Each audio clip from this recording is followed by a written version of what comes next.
Make sure the volumes on your phones are turned off. If you're not media or court staff, make sure your phones are turned off and put away for us, please. Thank you.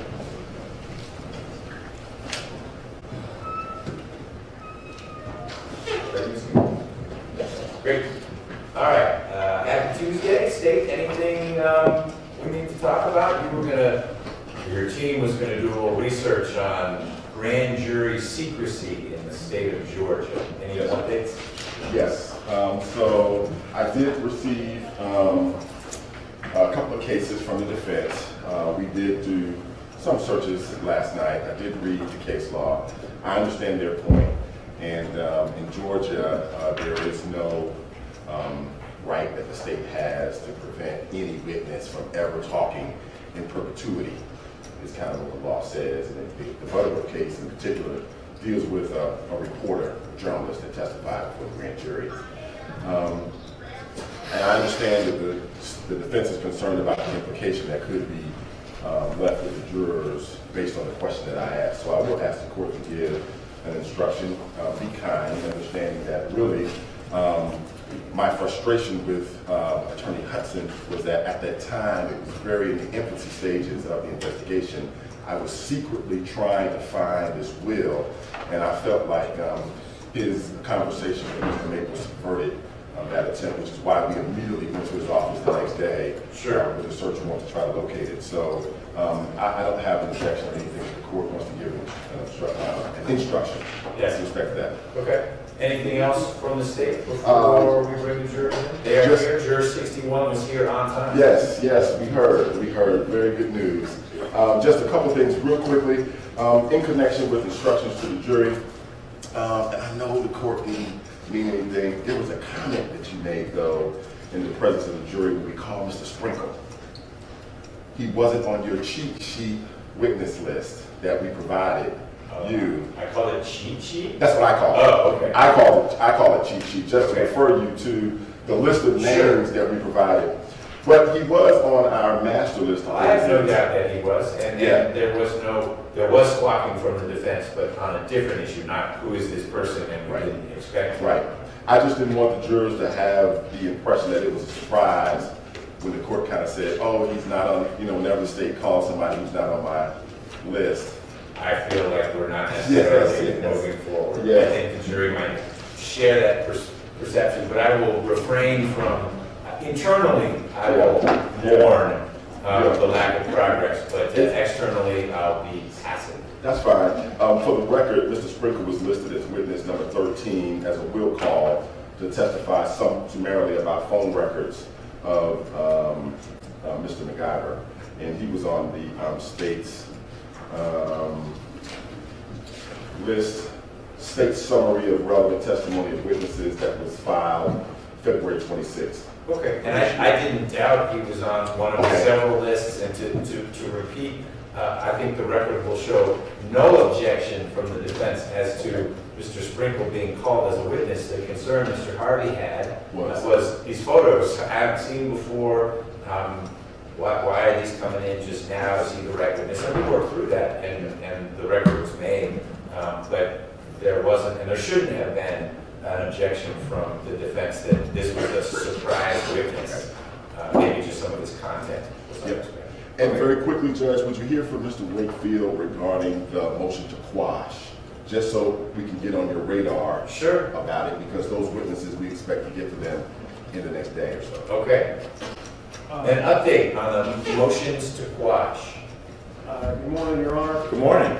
I don't believe we have the attorneys here for the affected parties, and it is their privilege, but I would like to just go over sort of where I think the lay of the land is right now in light of what we talked about earlier with the Morris Communications case, and when we discussed this issue. I know it must feel like 100 years ago, but it was just last week. Essentially, from what I understand, we have one journalist who said they're going to waive the privilege and testify. That's Mark Lee. When he says he will testify? Yes. Okay. So that the privilege is no longer a problem because it can be waived, of course, by the What would he be? I don't know that you were here. You may have been, but you weren't at the podium the last time. two things. One, we did talk about it real briefly yesterday, and in fact, Ms. Counts was here yesterday. She had been asked by the state to be here at a time when, unfortunately for her, we couldn't hear from her. But the last time your colleagues talked to me about Mr. Winnie's connection to all this, they didn't think they needed him. It was going to be a press play on the interview, and so it shifted from being a privilege concern to Mr. Samuel had raised the specter of 106, and what does that mean? I guess if Mr. Winnie's going to testify, that might address the 106 side of things too. I don't know, and I don't need to decide that right now. But you're saying there are now two reasons not to worry about a motion to quash anything relating to Mr. Winnie. One, what I heard before, we just want to play the interview. But two, Mr. Winnie's willing to come on in and testify. That's my understanding right now, Your Honor. Is he spreading that good cheer to his colleagues? Unfortunately, I don't. As of right now, I believe he's the only one who is feeling particularly Okay. cheerful. All right. But we do believe that it is Mr. Diggs, Morris Diggs of Fox 5, I believe, who we just want to play that video. That's the one that if the defense will stipulate to the authenticity, which we don't believe, my understanding now, of course, could be corrected. That should be a problem. But that's the one where we believe we just want to play the video. Okay. And not ask Mr. Diggs any questions? Yes. Okay. With regard to... Excuse me, is Winnie just asking to play the video also? Yes. Yes. Just play. So what would Mr. Winnie need to take the stand for then? If you don't have it. Beyond that, which is why I thought there'd be this ripple effect of then Diggs would say, well, then me too. Right. Gotta get all the networks out there. But either way, you're gonna manage your witnesses. You're telling me that, and I think it was a different firm, it was Ms. Gaither and Mr. Clyde who represent Mr. Winnie and Mr. Schneider. Yes. But they filed a nearly identical motion to quash. That's moot now, because Mr. Winnie is willing to come in if you need his testimony. And Mr. Diggs, you don't need anymore, provided there's not an authenticity issue. Okay, so that leaves us Hobbs and Schneider. Right, the two actually written articles. With regard to Mr. Schneider, who I believe now lives in New York State, the state simply needs the article. We would like to submit the article as evidence. And so Mr. Schneider's testimony is not really essential to the state's case. With regard to Ms. Hobbs, that is a question that will, in due time, the need for that will be revealed, because that was an interview with Mr. Crane. If Mr. Crane's veracity is attacked, then it would be a rehabilitation exercise to try to get Ms. Hobbs to say, what were you told about Bill Crane? Okay. Is it reflected accurately in this article? And I've always understood that to be the case, Okay. that's how Ms. Hobbs would need to be involved. There was some discussion of, well, if there were emails back and forth, maybe that would resolve it, but I guess it's really a conversation for your team to be having with Ms. Counts, Yes. who represents Ms. Hobbs. It didn't sound to me so much like it would be getting into privileged area so much as almost procedural. Could you just describe, Crane handed me a piece of paper or emailed it to me, and I typed it in, and that was the article. Essentially, what we're going to be arguing that we're in the Morris Communications world, where this is information that has been published, so the privilege has been waived and no longer applies. Ms. Hobbs' testimony would essentially be that Crane was there as a representative of the defendant and that he was relaying information from the defendant. That's the whole reason why the interview was taking place. So it's not going to go into, well, what else did he tell you? Was there some secret confession that he relayed to you that you for some reason didn't publish? Right. We're not going beneath the surface of what has been published, and therefore the privilege is not in effect because we're in waiver territory. Do you I'm sorry, being here? We are in waiver territory. Apologies. do you know that it was even an interview? The part I don't fully understand yet is the way Mr. Crane and Ms. Hobbs interacted. It's not good. I mean, they were even never face to face. That doesn't mean they couldn't have been an interview, but the structure didn't sound so much like an interview as here is the statement that I'm making on behalf of my client, not as a lawyer. lawyer on behalf of my client, a publicist, call Crane what you will. And this is the statement, start, finish. I can't speak to all the details on that. You're right, Your Honor. It's not been entirely clear what the whole process was. I believe, of course, Mr. Crane will be able to give some detail on that. We can also speak with Ms. Counts to try to get an understanding beforehand. And I apologize for not having all those details at hand right now. Okay, well, I think you're right. It starts with Mr. Crane, and that will tee it up a little more clearly as to what Ms. Hobbs might have to say about it. So that I'm understanding Your Honor's position, if it was an exchange of emails or never a face-to-face, simply a, here's the black and white, something like that, are you suggesting that we need to look at whether the waiver applies in more detail? Would that change the appraisal of the waiver? No, I'm not suggesting anything other than it seems like if Hobbs was merely a conduit to the printed page, I don't know that there is any waiver in the mix. But if there was an interview, there was massaging, there were things not included, there was some editorial work done by Ms. Hobbs, then this requires more examination. Crane will be able to give us some insight into that, and then ultimately perhaps Ms. Hobbs. But this seems to be less in the wheelhouse of the privilege than Schneider's article, because as I understand that, there are quotations, and then there are things where Mr. Schneider says, this happened and that happened, and there aren't quotations around it. And we don't know who the sources of information are on that. We don't know if, let's say the sources were Mr. Maples and Mr. McIver. They said 17 things to Mr. Schneider, and he distilled them to 5 things. That process, I think, is getting you into the heartland of what would be privileged. But you aren't interested in putting Mr. Schneider on the stand and asking questions about that.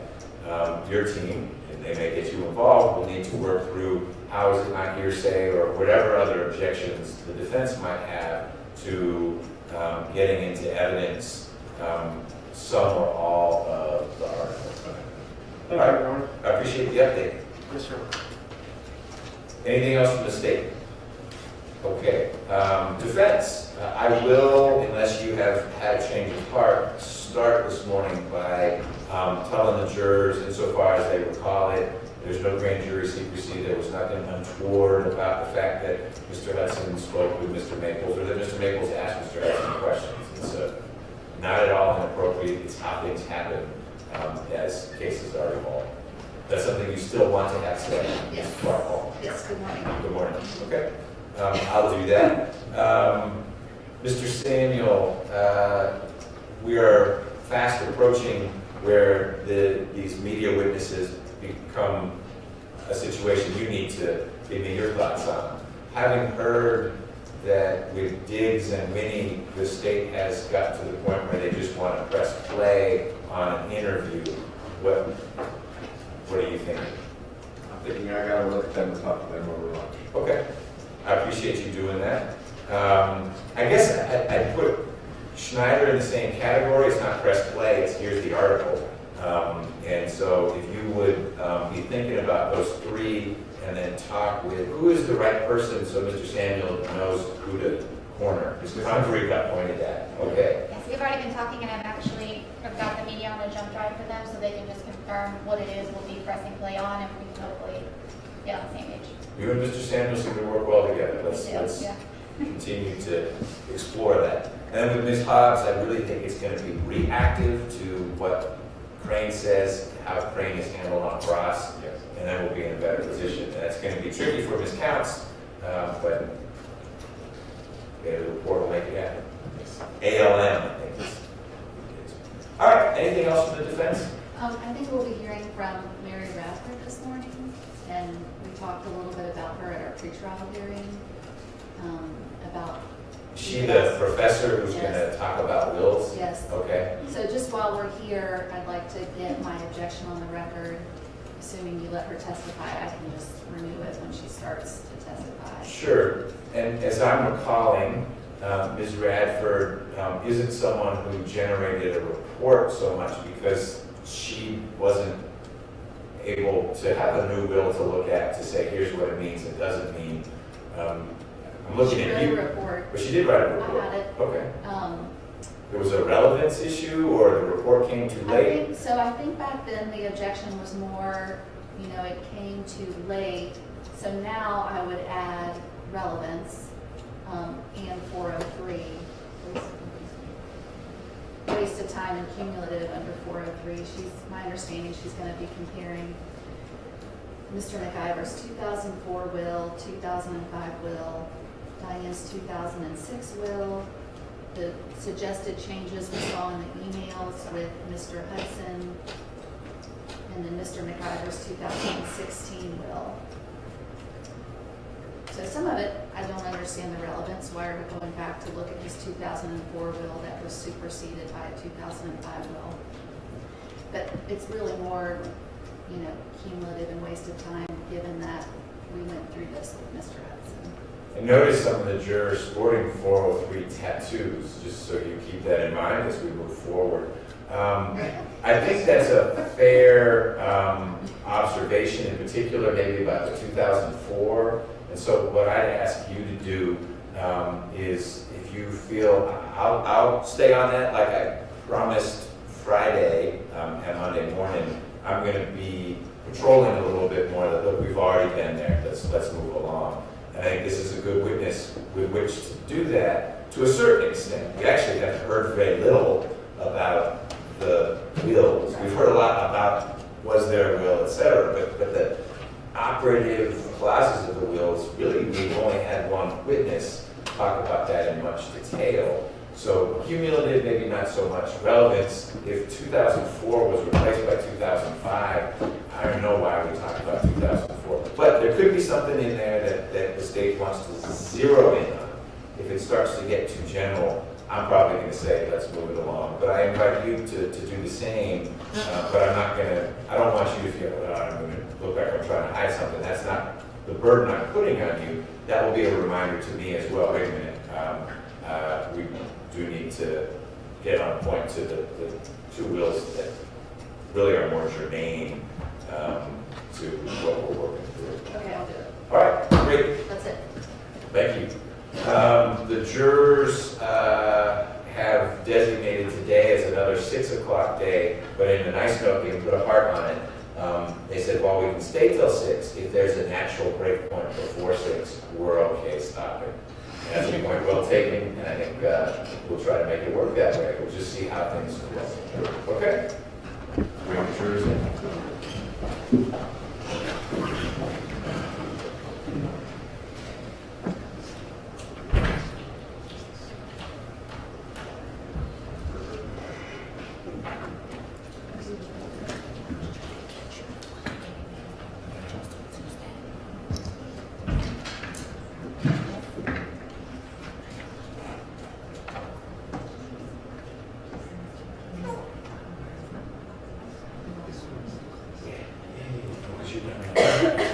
You need to take care of yourself, so that's fine. And like I said, if I'm losing track of time, you need to do the same. All rise for the jurors.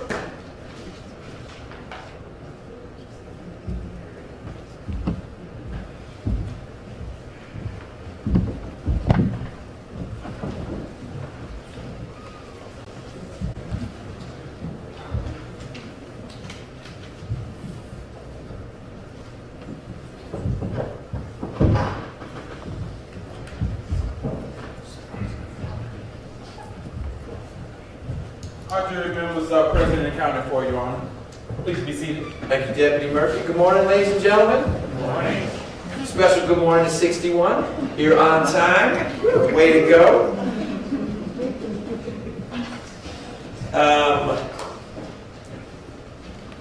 I got your note and shared it with the attorneys. It is a 6 o'clock night, but if there is a natural break point before then, we'll call it a day then. We'll just see how things are flowing, but it doesn't need to be a forced march today.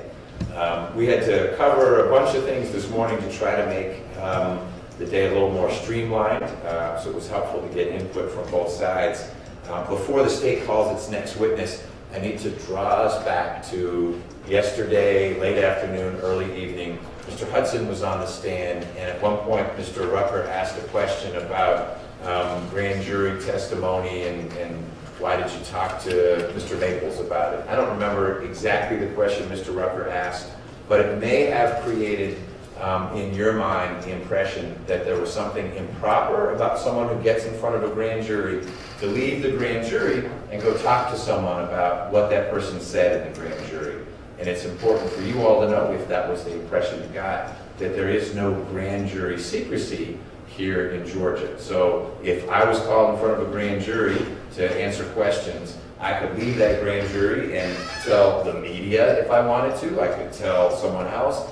Nothing wrong with an attorney who might have an interest in what's going on in front of the grand jury to approach that witness and say, hey, what did you talk about? And for them to have that discussion. So it may not have hit your radar at all, but in case it did, I didn't want anyone to take away from it that Mr. Hudson had done anything inappropriate. And I think it was Mr. Maples he talked to, that Mr. Maples had done anything inappropriate, that the two of them had a conversation about what Mr. Hudson may have said in the grand jury. That may have been something that frustrated the state, and they may have legitimately been frustrated, but there are things that are legitimate that can frustrate someone else. So it was a long way of saying it wasn't an issue that Mr. Hudson did not. And we will proceed. Mr. Rucker, state's the next witness. State will call Mr. Kenneth Rickert to the stand.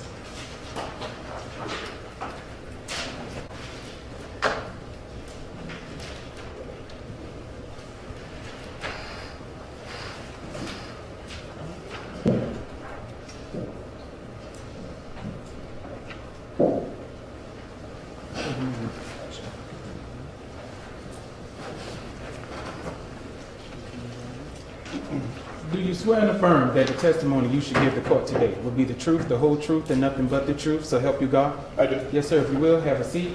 Get as close to the mic as you can during your testimony. For the purposes of the court's record, please state and spell your name. Kenneth Rickert, Kennethrickert.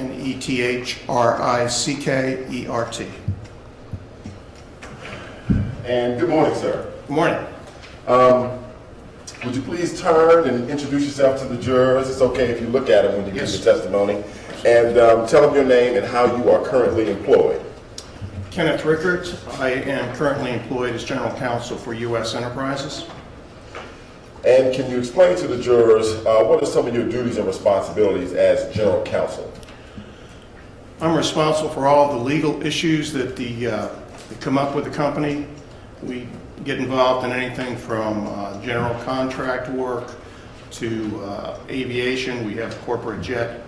We deal with real estate law, compliance issues, anything that comes up in a small company, litigation. Okay. And can you tell the jurors how long have you been employed at U.S. Enterprises as General Counsel? I have been there for 26 years. Okay. And could you share with them a little bit about your educational background that allows you to perform your duties there as General Counsel? I graduated from the University of Virginia with a BA in economics and received my law degree at Emory University. Okay. And you are, of course, licensed to practice law in the state of Georgia. Of course. And can you tell the jurors, in your career there at U.S. Enterprises, where are you in the pecking order if Mr. William Corey is at the top? When Diane McIver was alive, I reported basically to Diane and Mr. Corey. Okay. But I worked probably closer to Diane because she did the day-to-day operations of the company. Mr. Corey was kind of the overseer, but Diane dealt with all of the everyday items that came up. So I worked probably closer with Diane. Okay. And can you share with the jury, how would you characterize and describe your professional relationship with Diane McIver? Very good. I think we had a respect for each other. We had worked together for 24 years, and Diane was difficult. She was a tough taskmaster. She demanded a lot, but we had a mutual admiration. How would you describe her as a businesswoman? Tough. She was very astute, very street smart. she was a hardworking individual, and she achieved a lot in her life. Now, we've heard a little bit about her sharp tongue. Are you familiar with what I'm talking about if I ask you about Diane McIver's sharp tongue? Everybody that worked at the company knew Diane had a sharp tongue.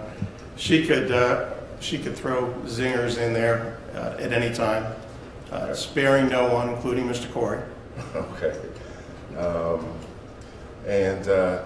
Can you share with the jury, did you have a relationship with Diane McIver that extended outside of the professional circle and spilled over to a personal or social relationship?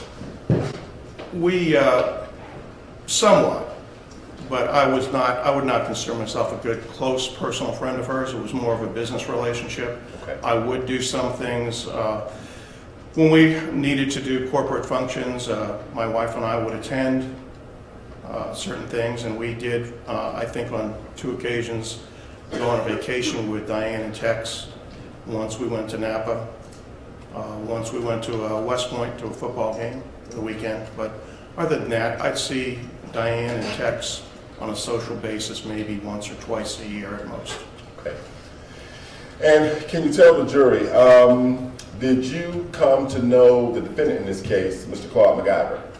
Yes, I did. And how did you come to know him?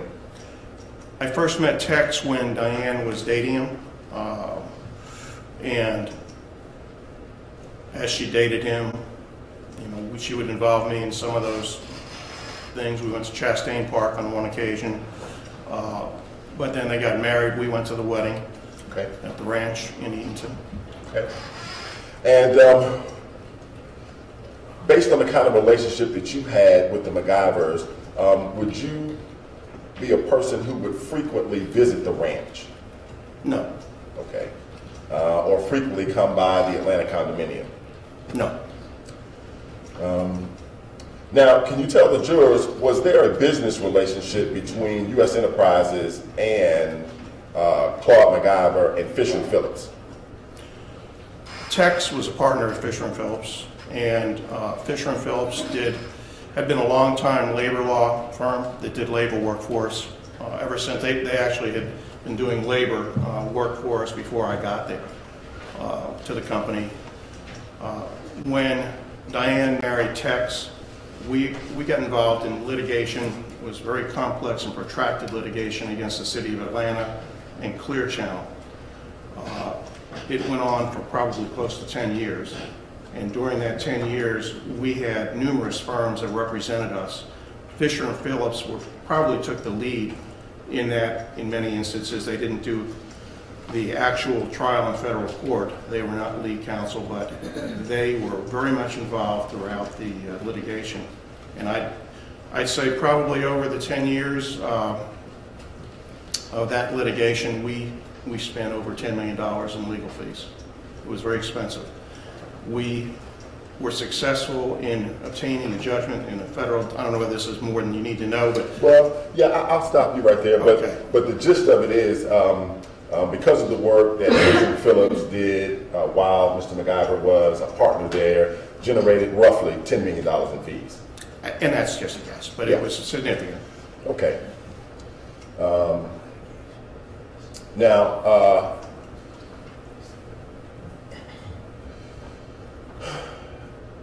can you share with the jurors, in your capacity as an attorney there at U.S. Enterprises, from time to time would Diane McIver ask you to perhaps do legal things for her personally or any of her various businesses? On occasion. Okay.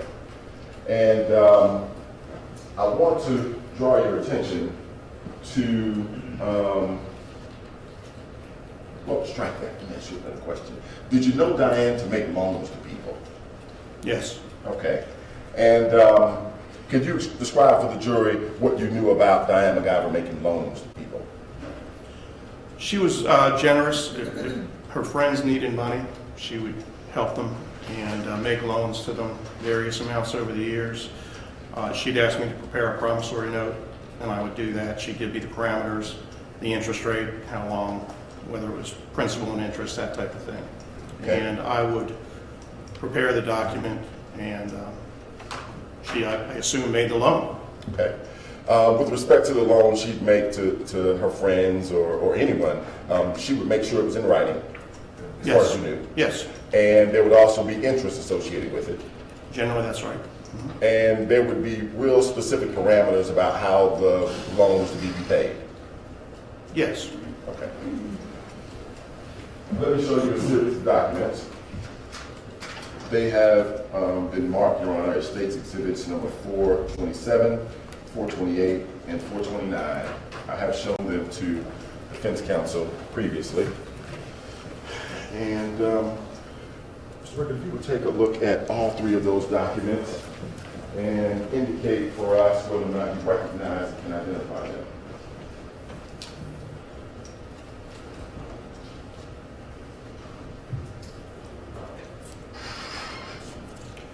Yes. Okay. And can you tell the judge and the jury how that you recognize and can identify them? They were prepared by our office.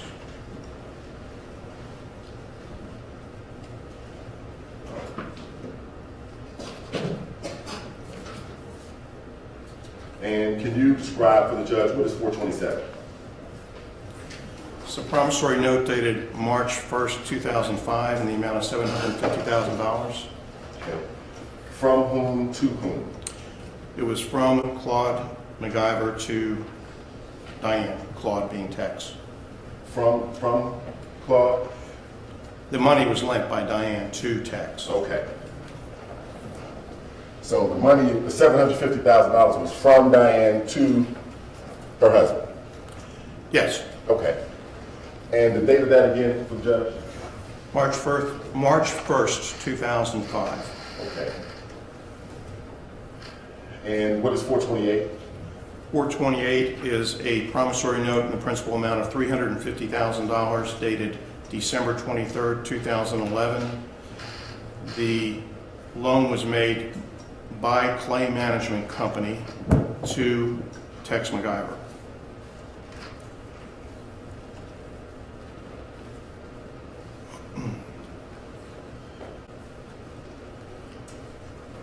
And can you tell the jury, Clay Management Company, what is that?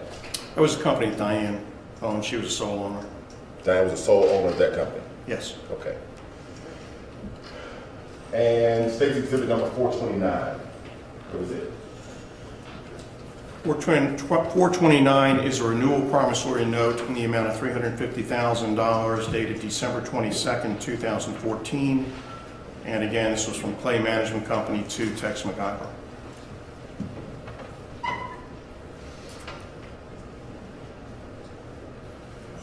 And in taking a look at those documents, does it appear as though there have been any alterations or changes or deletions, additions to the document itself?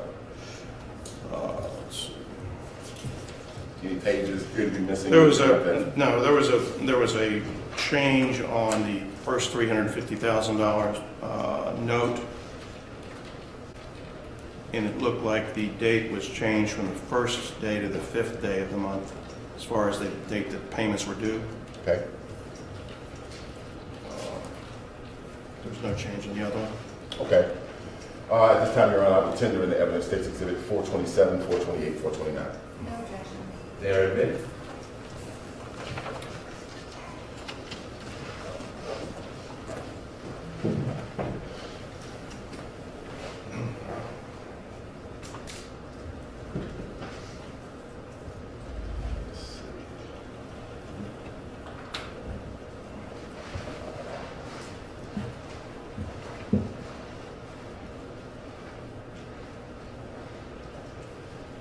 Is that zoomed in well enough that you can see it, Mr. Rickard? Yes. Here we have, in this corner of the screen, what is that? It's the dollar amount numerically written out, That amount is- $750,000. I'm sorry. There was some noise in the back, I just couldn't. $750,000. Okay, and this is State's Exhibit 427, and this is the March 2005 note, right? March 1st, 2005, yes. Okay. And could you please, just for the benefit of the jurors, if you would just read this first paragraph here. For value received, the undersigned Claude L. McIver III, hereinafter referred to as maker, promises to pay to the order of Diane Smith. Slow down, just a little bit for the jurors. And the court reporter. He's gonna read that whole paragraph? Well, just one paragraph, Judge. Okay. Yeah. All right, I'll start over again. Yeah, the court, even though that's in evidence, because you're saying it now, the court reporter has to take it down word for word, I so will. slow and sweet, please. I will. For value received, the undersigned Claude L. McIver III, hereinafter referred to as maker, promises to pay to the order of Diane Smith, hereinafter referred to as payee together with any subsequent holders hereof, hereinafter collectively referred to as holder, close paren, without grace at the mailing address of payee at 225 Corey Center Southeast, Suite 1, Atlanta, Georgia 30312, or at such other place as holder shall designate from time to time in writing the principal sum of $750,000 in note 100, then parentheses 750,000.00, together with accrued interest thereon at the rate hereinafter set forth in lawful money of the United States of America, which shall, at the time of payment, be legal tender in payment of all debts and sums and dues. Okay. And on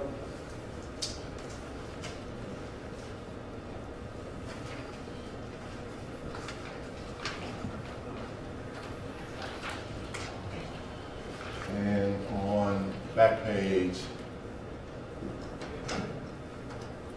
and you recognize that signature? Yes, that's Tex, Claude McIver, Tex. Okay.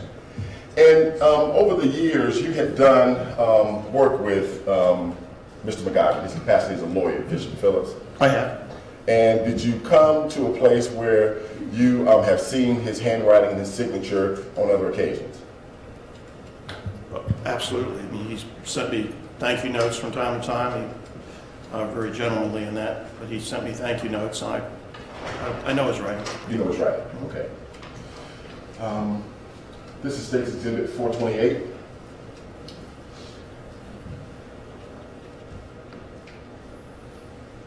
And this is what you told us is dated December 23rd, 2011 for $350,000. Note secured by real estate. Is that correct? Yes. And can you tell the jury, without reading the whole first paragraph, what real estate was this note secured by? This was a loan that she made to Tex, and it was secured by a security deed out on the property in Putnam County.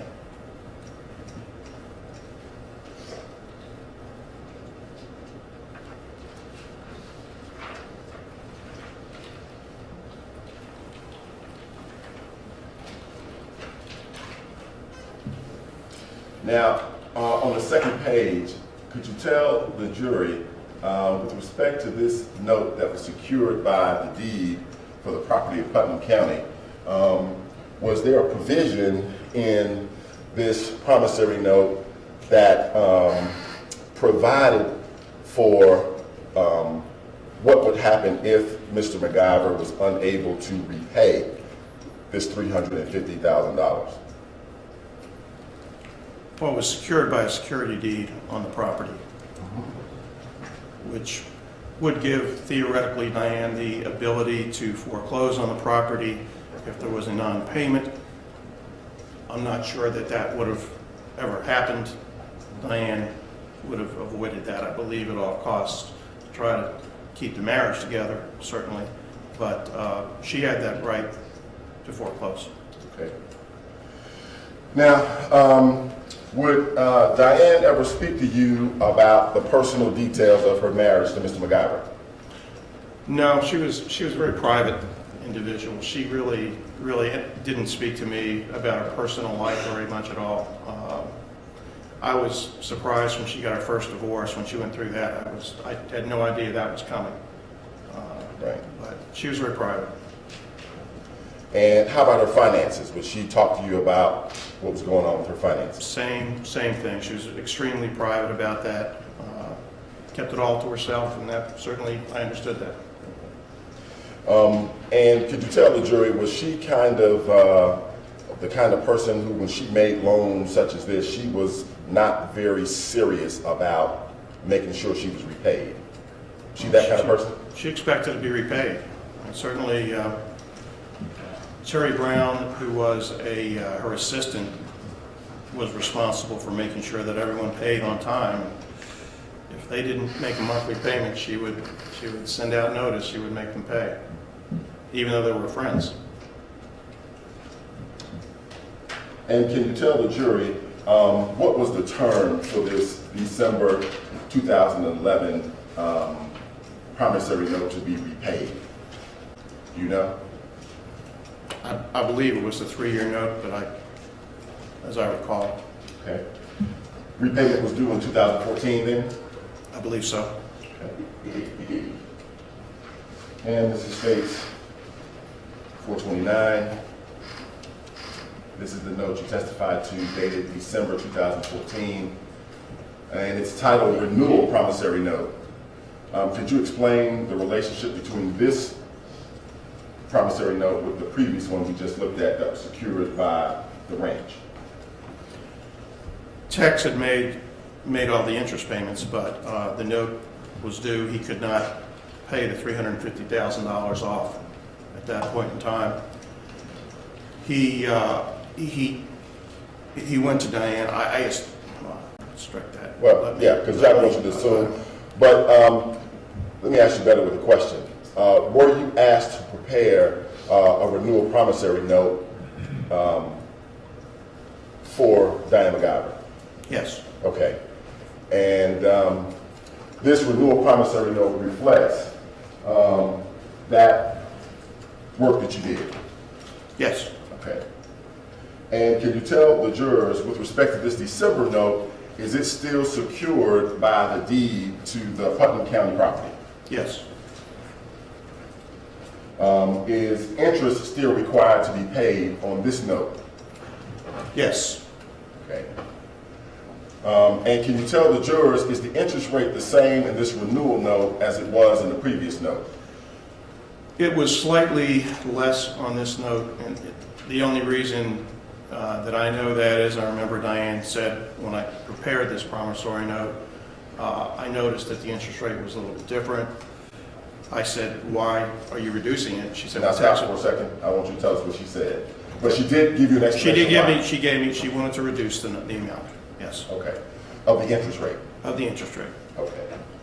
And this renewal promissory note is due to be paid in full when? December 21st, 2017.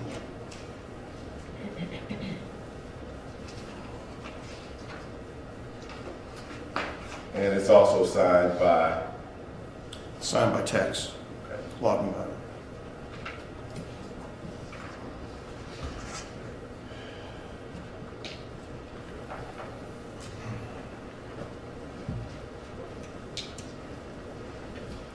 Now, can you tell the jurors, this December 2014 note, at the time that this note was signed by the defendant, do you know what his status was at Fisher & Phillips?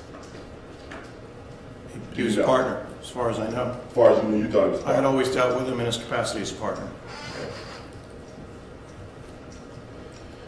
And can you tell the jury, do you recall having some discussions with an attorney by the name of Harold Hudson somewhere around 2009? I do. Okay. And can you tell the jury, generally speaking, what were those discussions about? Diane asked me to attend a meeting at Mr. Hudson's office, who was representing Tex. She was in the process of changing her will. She wanted to revise her will, previous will, and asked me to attend that meeting. Okay. And can you tell the jurors when you got to the meeting to talk about revising Diane McIver's will, is that what was discussed? No, it mainly centered, as I recall, at that time, it was centered on Tex had a company called Austin Agribusiness LLC, and they presented us with a lease. Tex wanted to have the farm, Diane and Tex would lease it to Austin Agribusiness. It was a tax planning. I'm sorry, say that. Repeat what you just said for that sentence. Austin Agribusiness. Is that what you need? Yes. Okay. It was a tax planning vehicle for Tex, and it would have allowed him to write off expenses at the ranch. And I told Diane it was not to her benefit to do that, in my opinion. She would not benefit at all from it. So she did not sign it to my knowledge. And we had some discussion at that meeting about the revision to her will. Diane at the time wanted to make two main changes, if you want me to go into this Yes, now. please tell us what the two main changes were. She wanted Your to, Honor, I know we have the email that's in evidence. Are we talking about 2009 or 2011?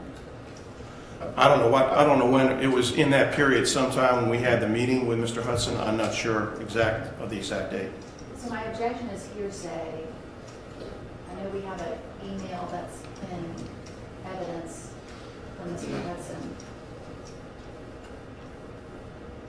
which I guess we could go over with this witness, but if he's going to relay something different about the meeting, my objection would be hearsay.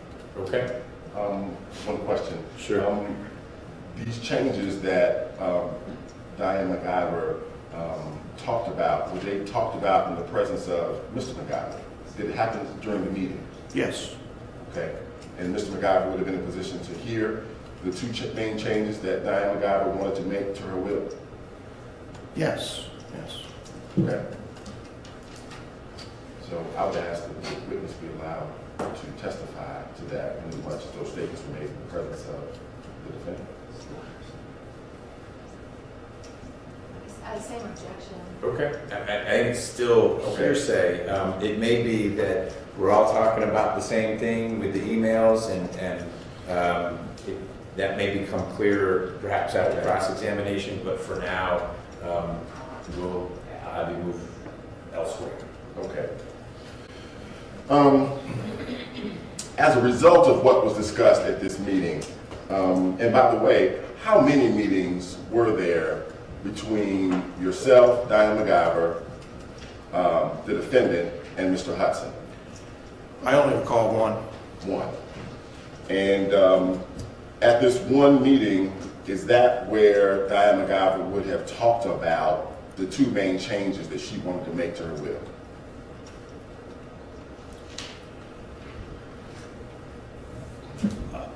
Could you restate the question, because Yeah. I don't really understand.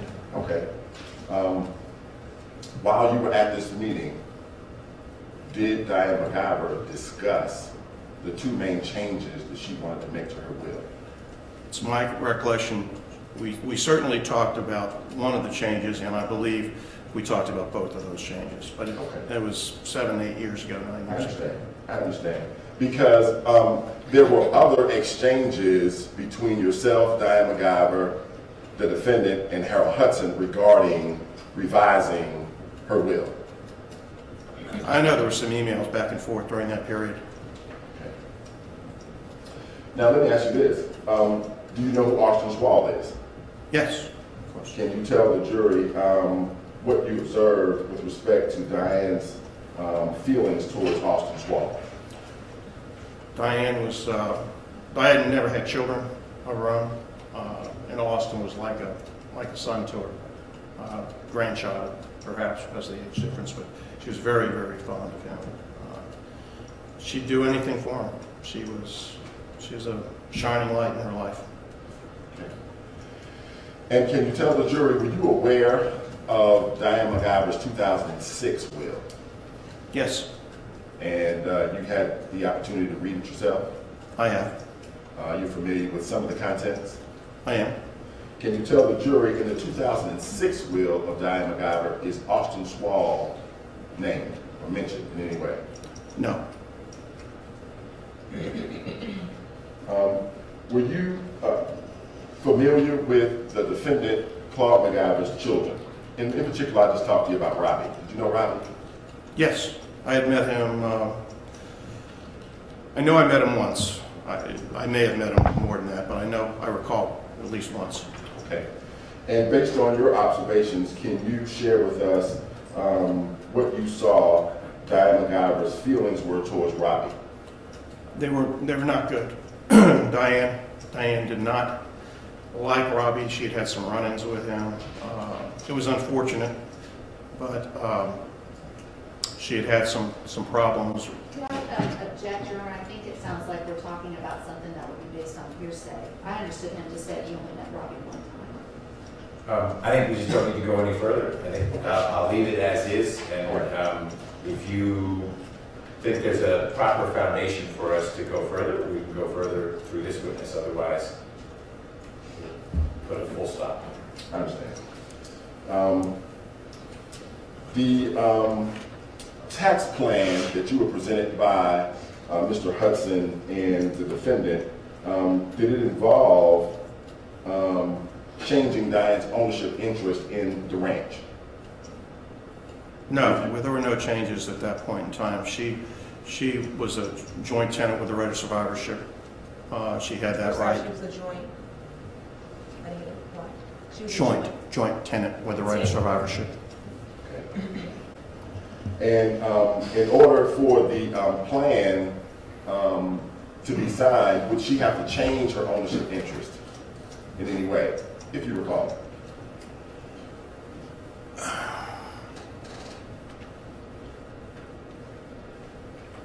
And if you don't, it's okay.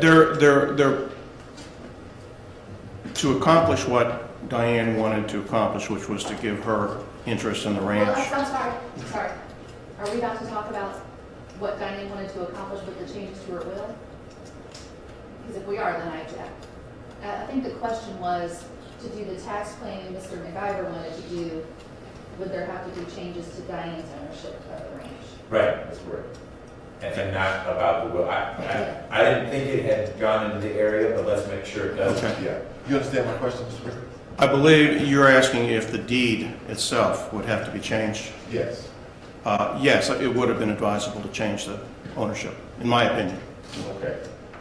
And so, let me make sure I understand. You were presented with a tax plan by Mr. Hudson, correct? At this meeting. There was one document. It wasn't a tax plan. There was one document that it was a tax planning vehicle, and we talked about changes to the will, but there was never a meeting of the minds between Diane and Tex. Okay. Okay. And your advice to Ms. McIver at that time with respect to the tax plan was what? I saw no benefit for her, so I did not recommend that she enter into that agreement. It was a lease agreement. Okay. Now, do you know if she created a new will in 2014 and 2015? Do you know? I do not know. And you yourself personally never prepared one for her? I prepared a codicil, which is an amendment to a will, back in 2007. That's the last document that I had prepared in connection with her estate planning. Okay. Let me show you State's Exhibit number 447. I've previously shown it to the defense counsel. Take a look at that document and tell us whether or not you recognize and can identify it.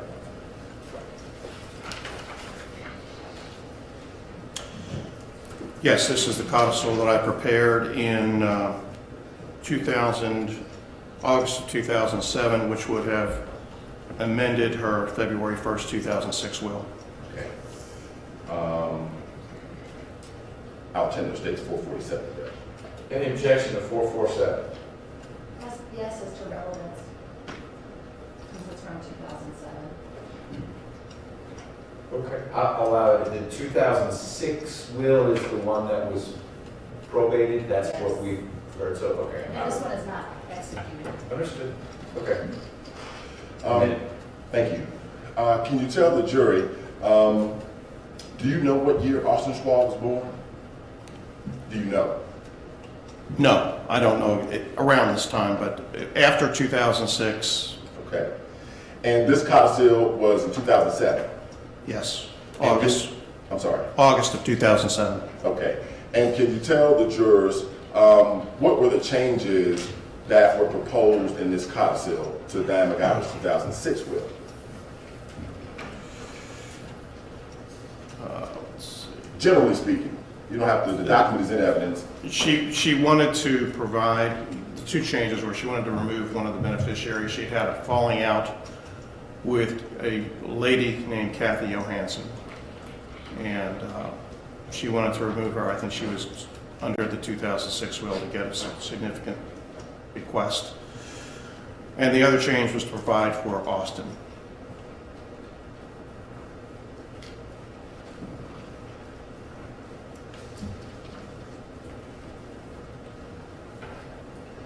And the change that provided for Austin, can you tell the jurors what was it?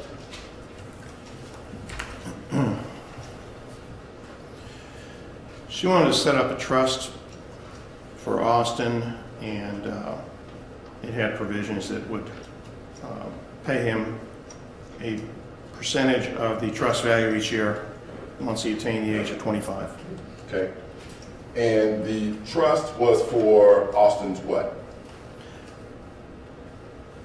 Well, I think it was intended to help him for his benefit. I mean, it was.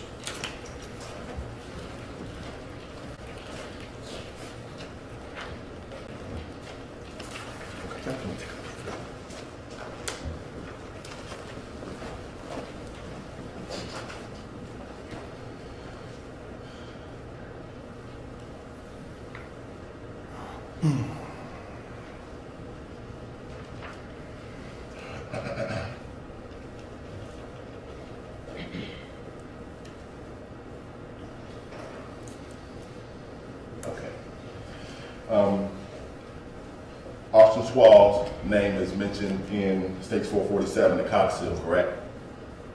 Yes. And there are also two other names. Do you know Tiffany Hugh and Devin Hugh? You know who they are? I do. They're James Hughes' children. Okay. And I'm not. No. You know them to be James Hughes' children? I know them. The last names may be different, but I know them as James. I've met both of them. Okay. And when you say the last names might be different, what do you mean? There was a document that was in the file that had a circle around each of those names, and it had not correct name. Okay. So I'm not sure. Okay. And this was in 2007, correct? This document was 2007, yes. Right. Do you know how old Tiffany Hugh and Devin Hugh were at that time? Do you know? Probably high school. Okay. And certainly since this time, you don't know whether or not either one of them have gotten married. I had no idea. Okay. And this part here, it says the trustee's judgment to provide for the post-high school education of Tiffany Hugh, Devin Hugh, and Austin Schwab. Post-high school education includes college or postgraduate schools, professional schools, and any trade schools which Tiffany Hugh and or Devin Hugh and or Austin Schwab wish to attend. Right? That's correct. This was the change that she made to her 2006 will. That was one of the changes Okay. she wanted to make. And can you tell the jury in reviewing the document, does Diane McIver in this codicil assign her interest in the ranch in Putnam County to Austin Schwab in 2007 in this codicil? No.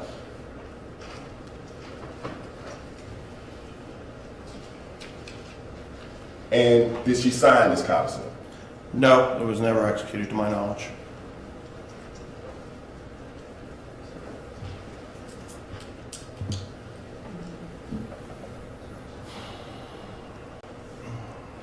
Now, can you tell the jurors, after Diane McIver's death, did you look for any wills executed by her? Yes. Okay. And first tell us when you would have first done that, and tell us what you did. As I recall, on the Wednesday after Diane's death, Tex called and asked if he could get a copy of the will. Diane had some filing cabinets in her office that were locked. She kept locked, and she had her personal papers in there, and some business papers, it turns out, but when we went through it later. But that's where I found the will file. Okay. And would that have occurred on that Wednesday? Yes, we had to get we had to get a locksmith to come over because we couldn't find the keys. Diane used to always have a big round keychain. She had millions of keys, it seemed like. And it was probably, it might have been in her purse. I don't know where her purse ended up the night of her death, but I did find in her desk some keys, and one of the keys got into one of the cabinets, but the locksmith was coming out anyway, and the other cabinet we couldn't get in, so he had to drill that one and open it up. Okay. And you can tell the jury that you yourself personally actually went through that file cabinet? The will file? Yes. At that time, yeah. Itself. I didn't go through the whole filing cabinet. I was looking for a will file to make a copy for Tex. So I didn't go through all the other documents at that point in time. That was later, but not then. Okay. And the will file, can you tell the jury what did it look like? It's a normal manila file that most lawyers use. And at the top it had a little green tab across it, and it had Diane Smith will on there. Okay. And can you tell the jury when you looked inside, what did you see? Various documents, the codicil that I prepared, the one that was unsigned? The one that we just talked about? Yes, the one that we just talked about. There was a 2004 will that Tex had executed that was, a copy of that was in there. His attorney that prepared that has sent a copy to Diane. It was on, his note was on there. There was a 2005 will that Tex had executed that was in there, a copy of it. And then there was the original of Diane's will, 2006 will, that was in there. Okay. And can you tell the jury, was there also any copies of that 2006 will in there? Yes, there were several copies in there of the will that she had made. Okay. And so can you tell the jury when Mr. McIver called you and asked you for the 2006 will, did you provide him with it? I did. As I recall, there was a lot going on then, and we were all still in shock too. Richard Harrell was a close friend of Diane's and Tex, and I believe I gave Richard a copy to take to Tex. He was going by the condo, I think, on a fairly regular basis.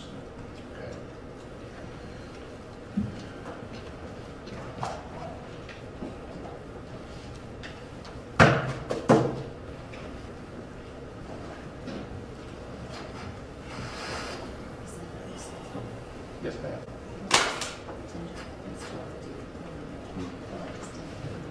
Okay, all right.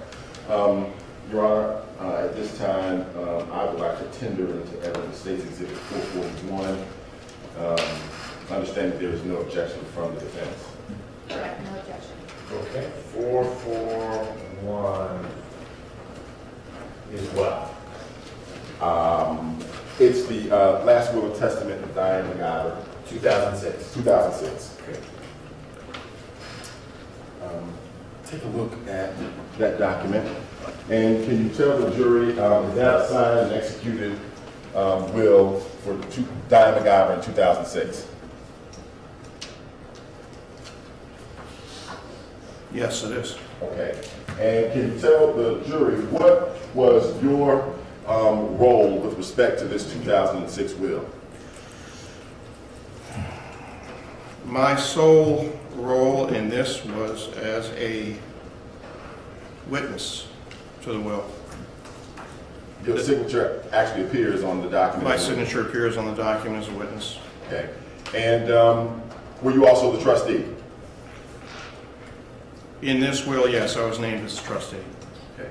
And can you explain to the jury what were or what are your duties and responsibilities as trustee? Upon the estate being closed out, once the executor files all the paperwork with the probate court and the estate is closed, the residual value then, if there's any value left, would go into a trust, and the trustee would then administer that trust in a fiduciary capacity and oversee its distribution. And with respect to the 2006 will, who was the executor? Tex was. And in this 2006 will, does Kathy Johansson receive a specific cash bequest? Yes, as I recall, she received $100,000. And are there any other specific cash bequests? Yes, James and Wanda Hugh were to receive $200,000, and Phyllis Gable, who was a housekeeper for Diane, was to receive $50,000.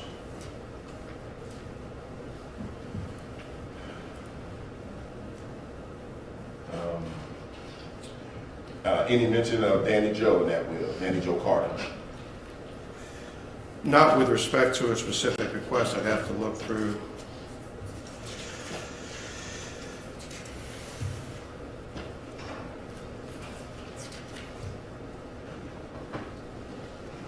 No, there was not. How about Jeannie Calhoun?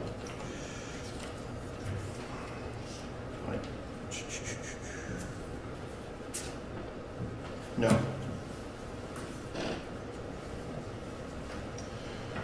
Can you tell the jurors, when you provided that will to Richard Harrell to deliver to Mr. McIver, did you require a receipt? Can I explain? correct counsel? Yes. When I gave Richard Harrell a copy of the will, no. Okay. So When I gave the original will subsequent to that, I did require a receipt. I'm sorry, I left that part out, didn't I?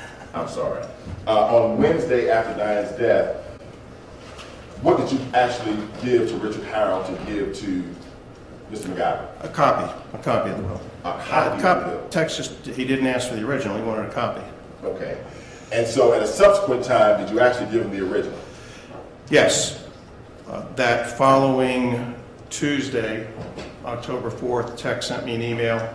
His estate attorney had requested that he obtain the original will. To file a petition for probate in the state of Georgia, you have to have two basic documents have to be attached to that, and that's the original will and a copy of an original death certificate. And Tex had obtained the death certificate, and then the final document he needed was the original will, which I provided to him on the following day, the 5th of October. Okay. And at that time, is that when you received the receipt for it? Mr. Corey at that time did not want Tex to come into the building, and I asked Richard Harrell I put the original in a manila envelope, and asked Richard Harrell to go out in the parking lot when Tex came by and give it to him, and I asked him to have Tex sign a receipt for it. Okay. Did you receive a receipt back? Yes, Tex signed it. Okay. This is States 448. You recognize being identified? Yes, this is the receipt that I asked Richard Harrell to have Tex sign when he picked up the original will. I would tender States 448, Judge and evidence. Any objection to 448? No objection. It's admitted.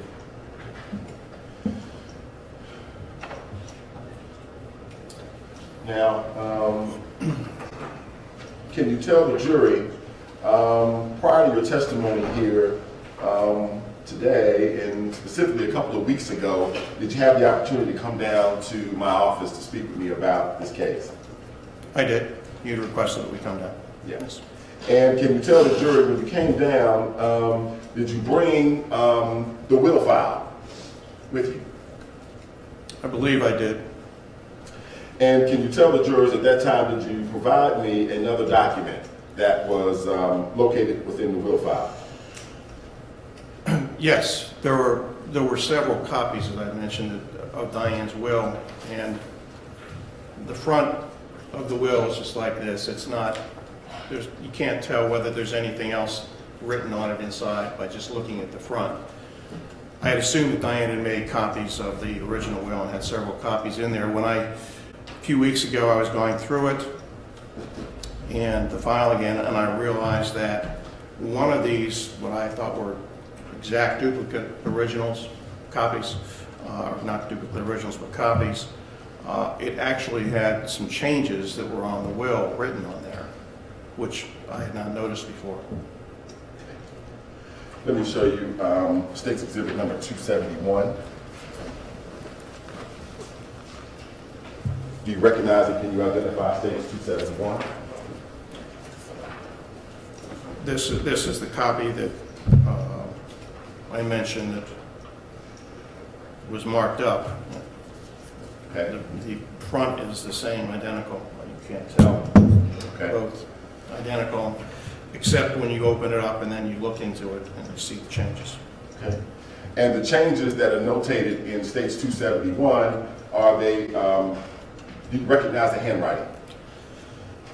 I wasn't sure at first when I looked at it, but the more I looked at it, it appears to be Tex.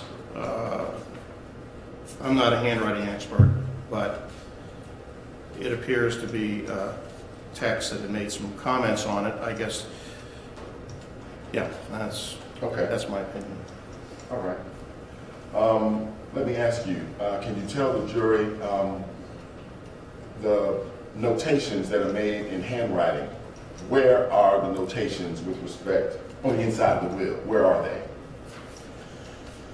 Page 2. And what do you see on page 2, if you could describe it? There was a circle around wedding ring, and then there was a line, and then the word other jewelry ? And in the 2006 will, that's already in the evidence, that is unmarked, can you, let me take a look at it real quick. This is the marked one. Okay, you hold on to the mark.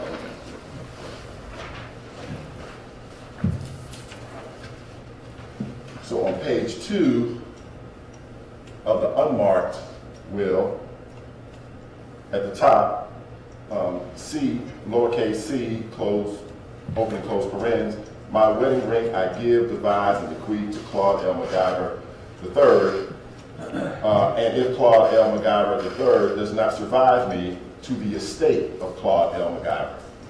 That's what it says in the unmarked will, right? Yes. Okay, in the marked will, what is circled? The second and third words on the first line, wedding ring, circled. And it says other jewelry? Other jewelry ?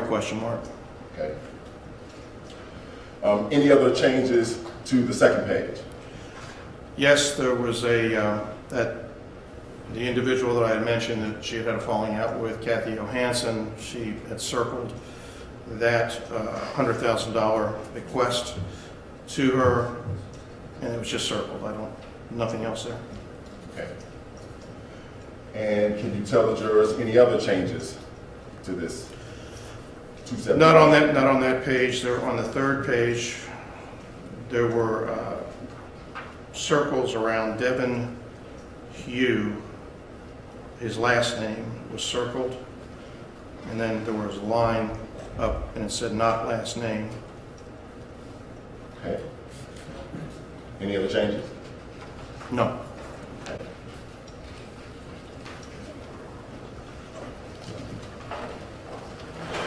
And I'm sorry, Judge, did I tender State's 271? You did not? I'm sorry, I'm tender State's 271. You got to change it too.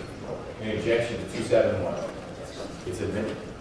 Any other changes? I'm sorry. Did you find another one? There was one other change, if you want me to. I don't know what exactly it meant. but- What page is it on? Page 4. And if you could just describe what you see. I just see where the whole paragraph, there was a marking in the words NEORG.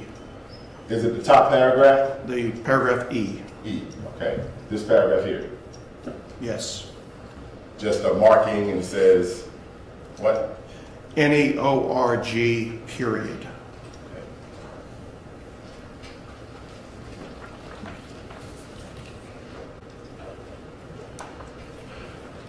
Can you tell the jury, you did not prepare Diane McIver's 2006 will? That's correct. Okay. You actually provided the original copy of the original 2006 will to Mr. McIver? Yes. Did it have a blue back on it? I don't recall. I don't think so. That blue back doesn't make it any more legal than non-blue back. Okay. Did you know whether or not Diane McIver had a safe at her Atlanta condo? Not until after her death. Okay. And can you tell the jury, did you have any conversations with Mr. McIver regarding the safe at the Atlanta condo? I did. I believe there were some emails that went back and forth. There was some question as to whether she had any subsequent will that she had prepared after the 2006 will. And one of the possible locations that that will might have been kept would have been Diane's. Your Honor, I'm just not sure I'm understanding the witness's answer. If he's giving us, if he's talking about things that Mr. McIver said or that other people said. Okay. Of course, if you're not understanding, you'll have a chance to ask him questions. If you're concerned that we're straying into an area we shouldn't. Yes, so hearsay. Okay. Okay. What you're relating to the jurors right now, is this based on your conversation or emails back and forth with the defendant? Yes, the defendant mentioned the will, or the safes, excuse me. Say that again. The defendant mentioned that there were safes in the bedroom closet, I believe, Okay. at the condo. Okay. And did I hear you say that you were talking to him about whether or not Diane McIver had executed any subsequent wills? I don't know that I talked to him about the subsequent will. Okay. But we had a conversation, not a conversation, emails about the safe. Okay. And what were the subject of the emails regarding the safe? What were you talking about? I asked him if I could be present when the safe was opened.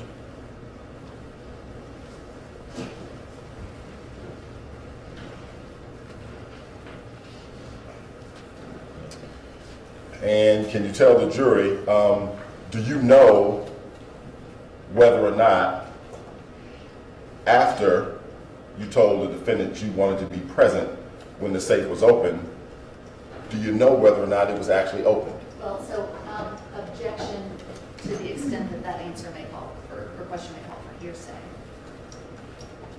I think the question would be, Okay. Mr. Rucker hears you. I hear you. All right, don't answer yet. I think Mr. Rucker's got to restructure the question. Yeah, I am. Got a better question. Did you learn from the defendant whether or not the safe had been opened? The defendant originally could not find the keys, could not locate the keys, and I suggested that a locksmith be called. Okay. And then what happened? Keys were found.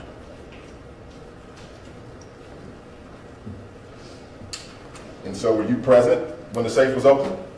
At that point, it didn't make any, I didn't really have any interest in going over there. Terry Brown was taking some other documents to Tex, and he was there when it was opened. Okay.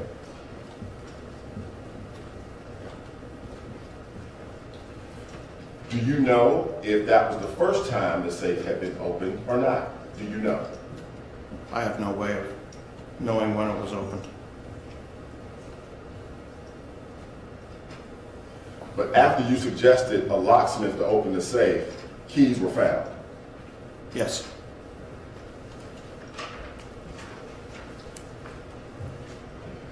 to your knowledge, was a new will ever located within the inside of the safe? No, not to my knowledge.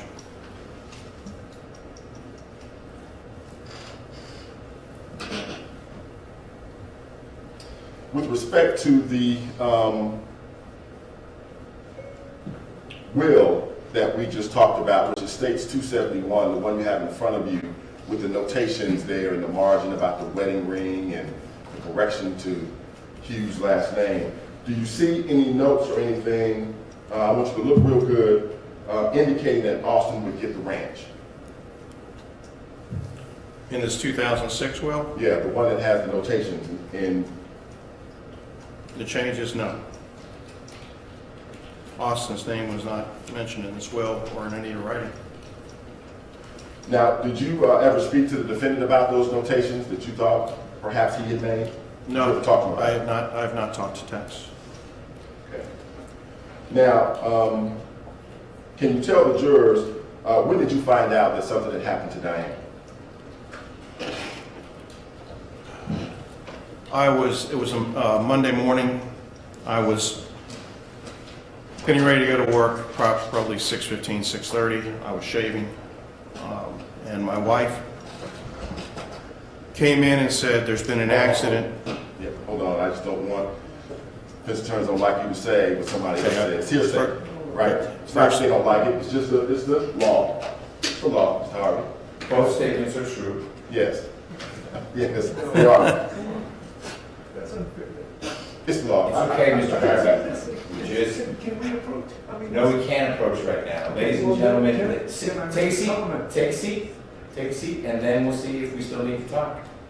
Ladies and gentlemen, the law and the rules of evidence are what they are, and hearsay is something that either side can object to. It's not a defense attorney thing, or a prosecutor thing, or a judge thing. It is perfectly appropriate for either side to raise a well-founded objection to something that is inconsistent with the rules of evidence. It's not an effort by anyone to keep anything from you or from me or anyone else.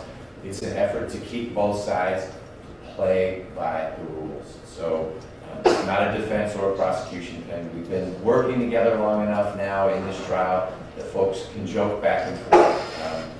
Mr. Rucker, I'm confident won't make that joke again. But I heard it as a joke. You should hear it as a joke. There's nothing inappropriate with either side raising an objection for hearsay or relevance or anything else that we've been working through during the course of this trial. Mr. Harvey, anything else? Not at this time. Okay. Mr. Rucker, back to your question, please. Yes, sir.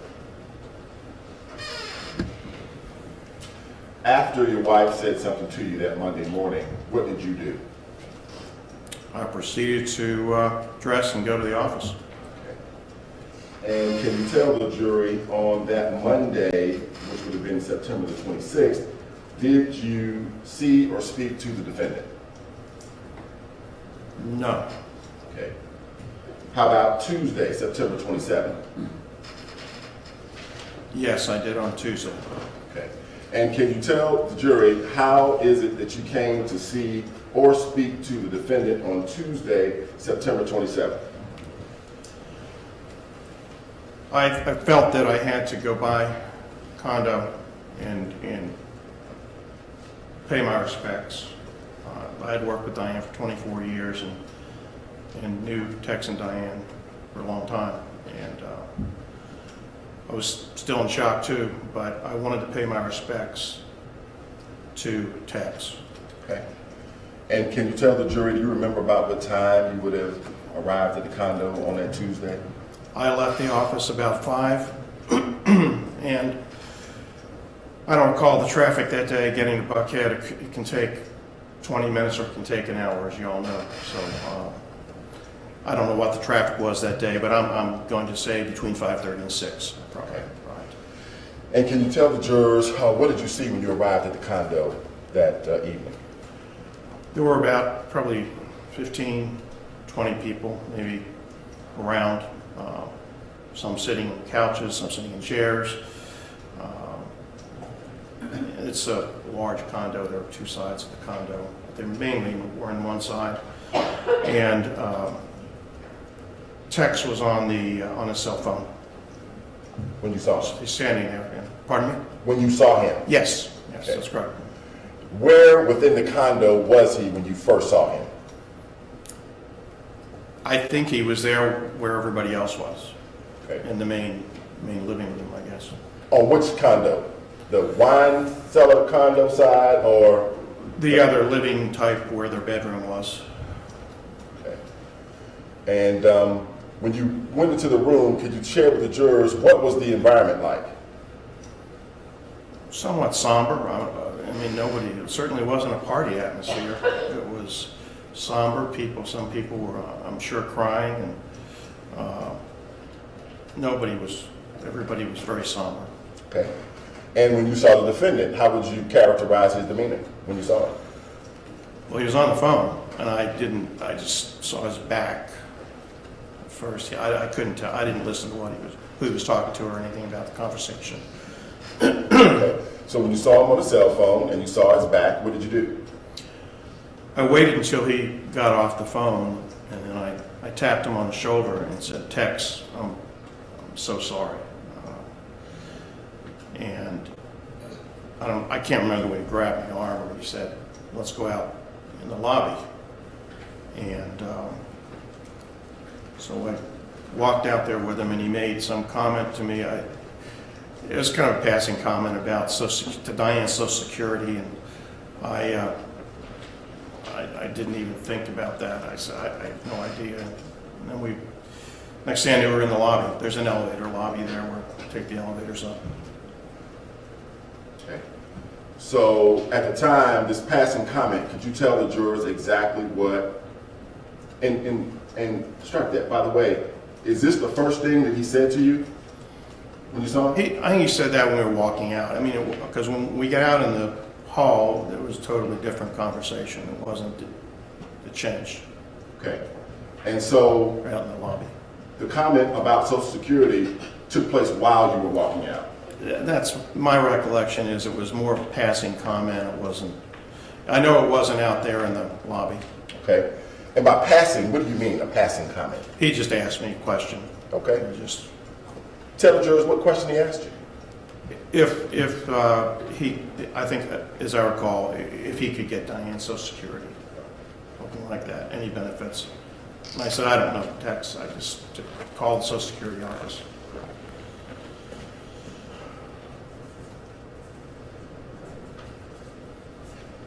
Do you remember what he said specifically? No, I don't remember. Okay. No.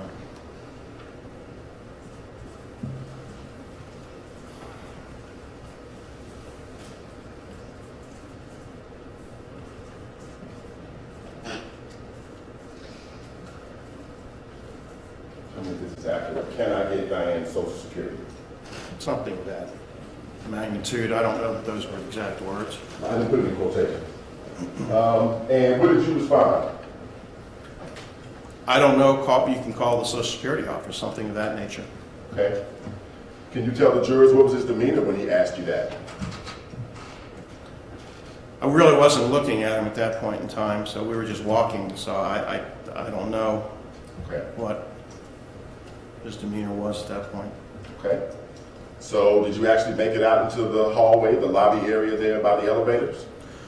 We did finally, and I expected that at that point in time he would tell me how sorry he was and how it was a terrible, tragic accident, and say how much he loved Diane, but I never heard that.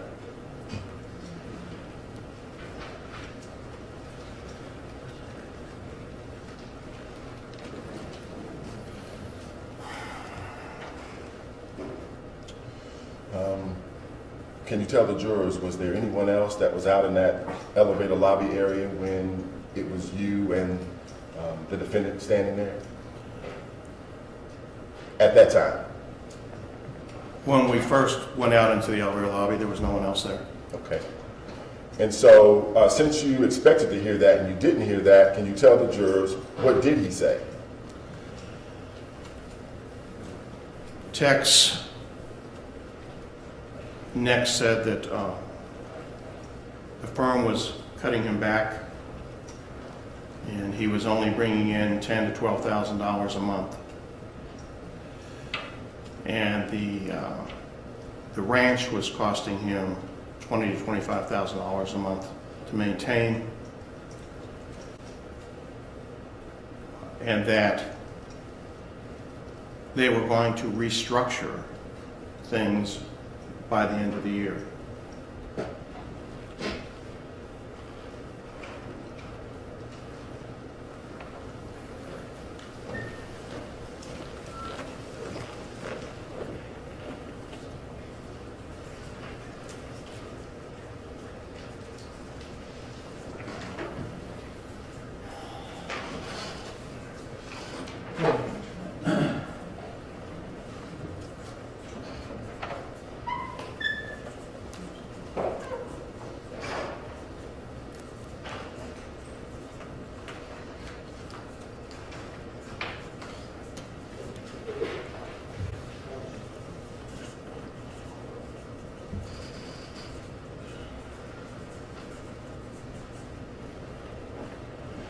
Now, did you say anything else?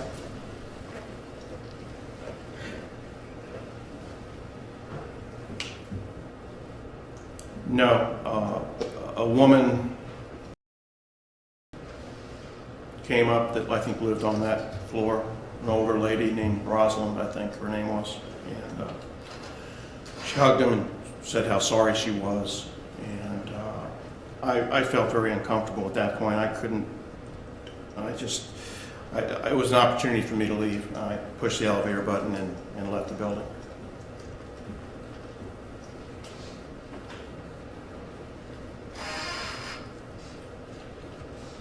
And from that day to this day, have you had any other conversations with the defendant?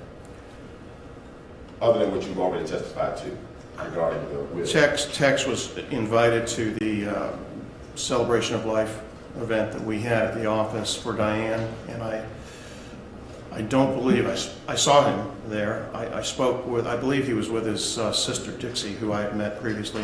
I did speak to her, but I don't recall speaking to Tex at that event, and I don't believe I've seen him other than I saw him when I came in the hall this morning. He was out in the hall. Other than that, no. And do you recall what date the celebration of life would have been at the office? I don't have the exact date. It was in October, I believe, towards the end of October. Now, I want to ask you about another area, and it has to do with Diane's 401k. Okay? Okay. Can you tell the jury, was there ever any conversation or exchange of emails or correspondence with the defendant regarding Diane's 401k? Diane had a 401k with the company, as most companies provide, and Tex had inquired about obtaining the benefits, the proceeds from the 401k. I'm not the trustee under our plan, or the plan administrator, but I was able to get him in touch with that person, and he had to sign some documents to get the plan. He was a spouse. She, as I recall, her 401k plan did not name a specific beneficiary, but as a spouse, Tex would have been entitled to the benefits. Let me just show you a couple of documents. They are marked as State's Exhibit 449 and 450.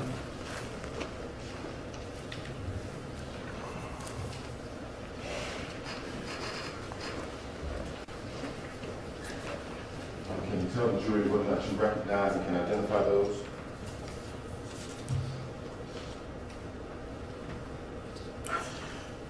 The first one is an email. It goes back, but at the top is February 27, 2018. It's from Angie Brooks. But the first one in this email, I assume this is an email chain that you're showing me. Yes, sir. It was from me to Angie, dated, or let's see, from Tex to me, dated November 16th, 2016. Copied Stan Smith, the state attorney. and he was asking if we could locate, he was unable to locate the papers for Diane's retirement account at Guardian, and was asking our assistance. Okay. That first email in the chain is on what date? So before you start writing anything up, or we get into much more content, let's see if there's an objection to admitting. I'm sorry, Then I'm that's sorry. okay. Yep, I jumped the gun. Unless, maybe we can do both together. Yeah, I would tend to 449 and 450. Well, I don't think we've heard anything about what 450 is. You may know what they are, you may not have an objection, you may have an objection. 449, I don't have an objection to the one email in there that's from Mr. McIver, the November one. I object to the response, because I think the response after that doesn't go to Mr. McIver, it gets forwarded to somebody else. And then I do object to 450, I don't think Mr. McIver's on any of those. Or if he's on them, he's not writing. Okay. Okay. 449, Mr. McIver's email, no objection to. You're saying that rather than responding to Mr. McIver, whatever the next email is a response from someone to a third party, maybe saying, hey, what should we do with X? Yeah, confirm. Sure can. And if that's the case, I would agree. Okay. Right. Yeah. So I don't have an objection to admitting and publishing the first email. The second one is Ms. Brooks forwarding it to Mr. Rickard, Mr. McIver's copy. But it's not a statement of him, and I don't think it's necessary to shed light or add anything on to what Mr. McIver said. Okay, and then 450, you looked at it again, and those are emails. Mr. McIver may have been on the distribution list, but they aren't things he wrote. He's actually not on the distribution list Okay. for any of those. So 449, there's no objection to the part of the exhibit that was authored by Mr. McIver. I'll allow that in. We just need to separate out the other part. And Yes. on 450, you'll need to come up with a different. I've got a different business. Yeah.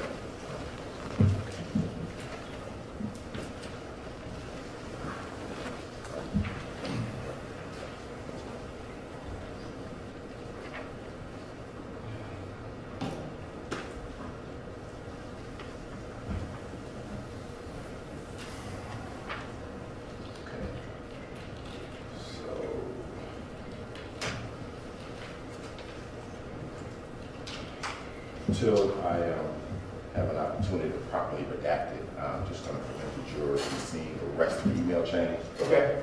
Is that all right, Counsel? Okay. And I seek to publish to the jury State's Exhibit 449, the redacted, approved part of the email chain. Go forth. All right. So the first email is from Tex McIver to yourself, correct? Yes, On November the 16th, 2016. yes.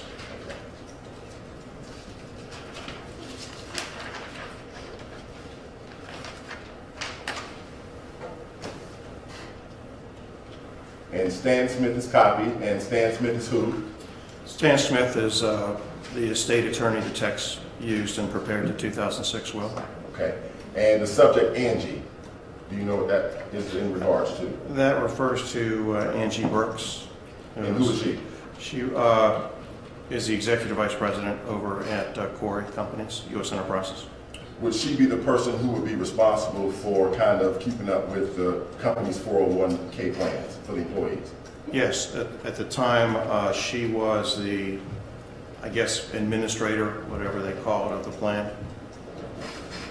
She was the person that interacted with Guardian. Okay. And can you share for the jurors by reading this email exactly what the defendant said to you? It's a little blurry, but you can. Would you do better if I just handed it to you? I would.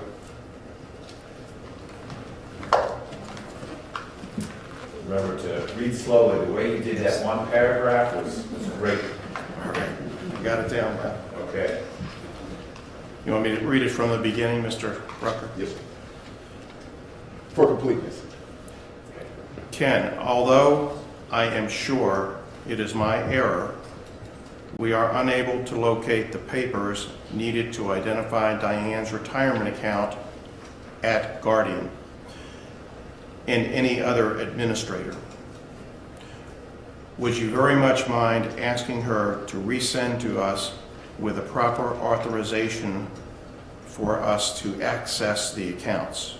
Question mark. They have flatly refused to furnish us information indicating that Angie is the only individual to free them up to do so. Also, one of our representatives needs to meet with her to take over the payrolling of Javier Hernandez, the manager at our ranch. We anticipate such a meeting will be short once it is understood which payroll system she uses. Her IRS quarterly filings, copies of payroll activity for this calendar year, and the status of affairs such as the repayment of loans, etc.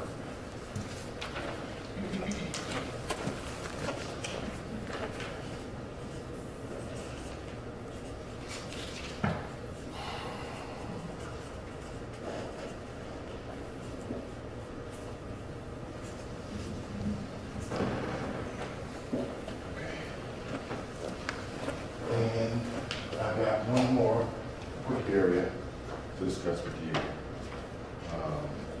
and then I'm done. Are you familiar with guns? Somewhat. I wouldn't consider myself a gun freak or anything like that, that's for sure, but I do have some guns. Okay. And can you share with the jury what kind of guns do you have? My father was an avid hunter, so I have some of his old deer rifle, shotgun, .22. I have a couple of revolvers that I've used personal defense, and I have a semi-automatic that is in its case now. I don't use that anymore. Okay.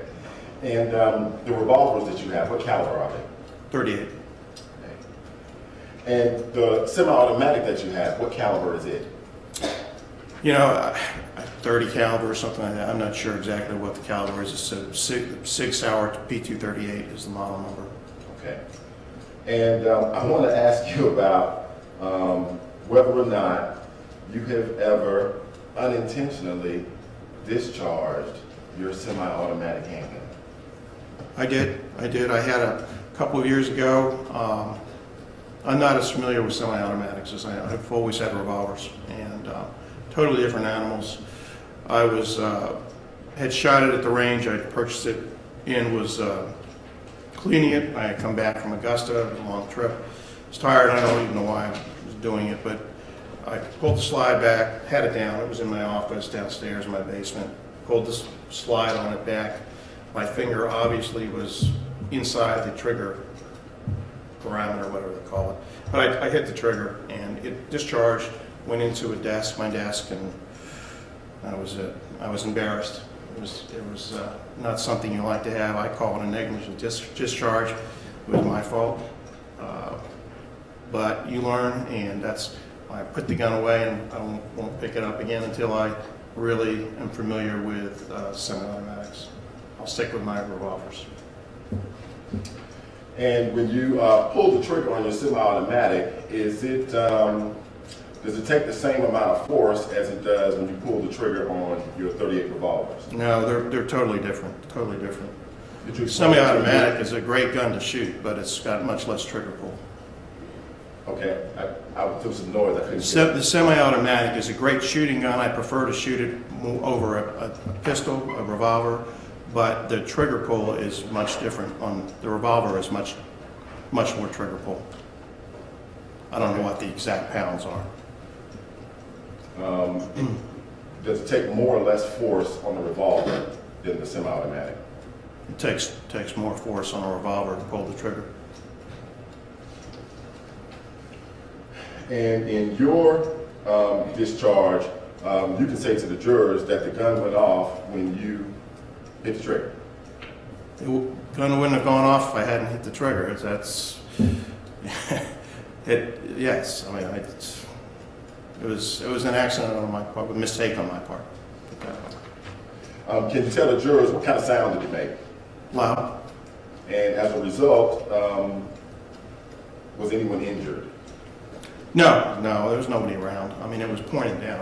We'd never point it loaded, or well, I thought it was unloaded. I didn't realize the round was in the chamber. I had the clip out.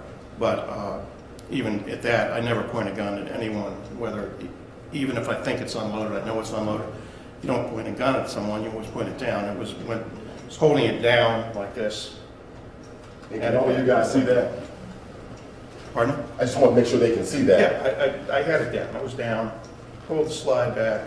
My finger must have hit, obviously hit the trigger, went down into the desk. And you said you didn't realize that there was actually a bullet in the chamber. I didn't, that was my not being as familiar with semi-automatics as I should have been. Okay. Been a long time since I fired one. Okay.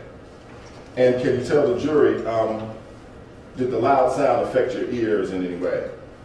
I had some slight hearing loss in my left ear. I mean, I don't wear any hearing aids or anything, but I did have a little bit of a slight hearing loss in my left ear. Okay. The back blast came back. And can you tell the jury, did this experience, did it occur before or after the death of Diane McIver? Before. And can you tell the jury, do you have an approximate time frame for it, when it would have occurred? 2 or 3 years ago. And can you say to the jury, did you share this incident, what happened, what you did with Diane McIver? Did you tell her about it? I told her, you know, we had lunch every day practically, all of us in her office, and one day at lunch I think I told her, and she laughed. Of course she laughed, and she that was typical of Diane. She would get a kick out of that. Okay. So she was. Okay. Now let me ask you this: do you know Danny Jo Carter? Yes, I met her. And did you ever tell this story about discharging your firearm in your home? Did you ever tell that story to Danny Jo Carter? No, I know Janie Jo Carter. I rarely see her, but I would never. No. But you never told her that story, correct? No. I mentioned it to Diane. Okay. All right. I believe that's all my questions. Thank you very much, Mr. Ricker. Okay. I think we'll take our morning break, unless you want to get started before we take our morning break. I was going to ask if we could take our morning break. All right, granted. Ladies and gentlemen, we don't have a set, this meeting I had to go to at lunch, got canceled, so we don't have a set lunch time. We'll see how things flow with cross-exam and whoever the next witness might be. But we'll take our morning break now. We'll try to keep it to about 10 minutes. I'll have Deputy Murphy check on you guys in a few minutes and see when we can get you back in here.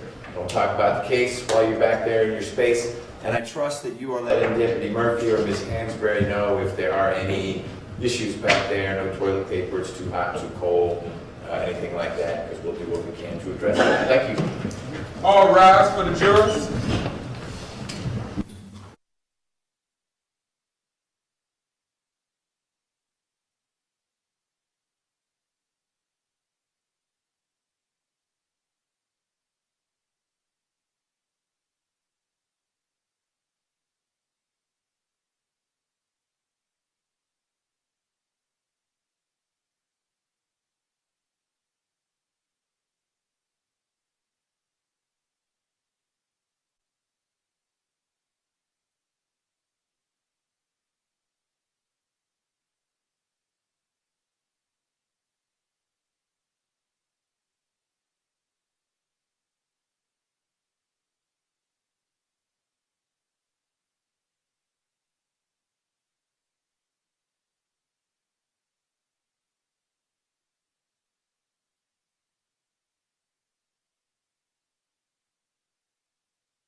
some point, can I, at a convenient point, can I bend your ear just very briefly about a related, totally unrelated matter that I got an order on yesterday? Sure. Unrelated to this case? Yeah. Yeah, just when we break for lunch, just come up here first, and then happy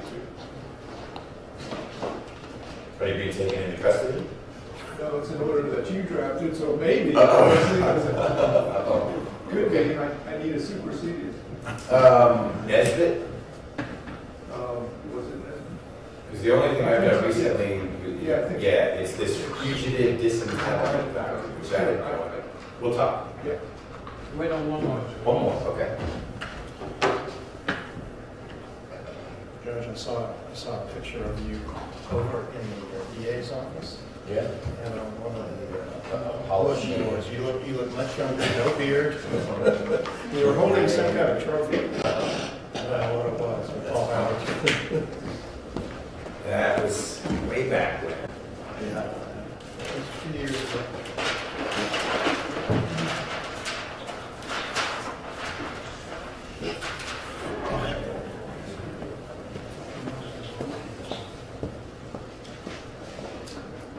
So the blue light is on, is that comes from us still? Have we not sort of,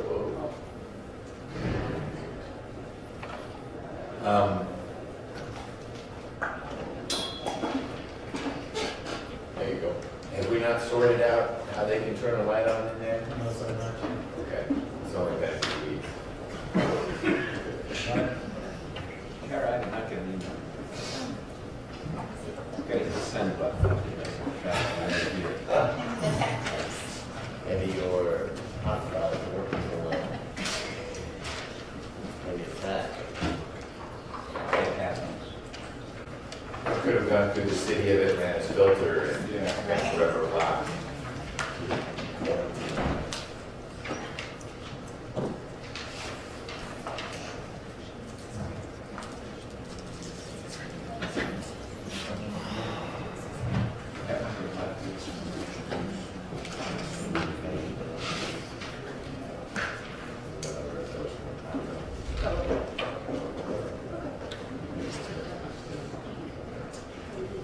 Judge, I spoke to Ms. Clark Palmer. I neglected to tender and exhibit his security deed that is associated with the 2011 promissory note. Okay. And it states exhibit 452. And if the court would allow me just to reopen the rec, just to tender it. Okay, we'll do that. We'll get on the record once the jury comes out. We ready? Great. Please.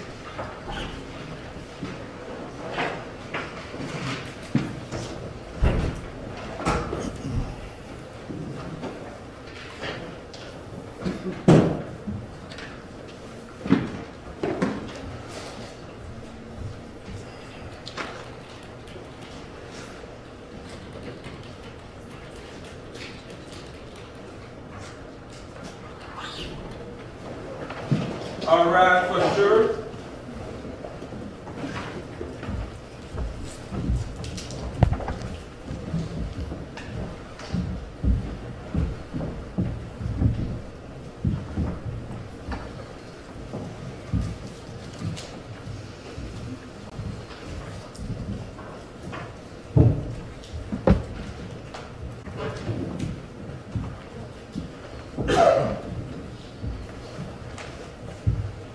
All jurors are present and accounted for, Your Honor.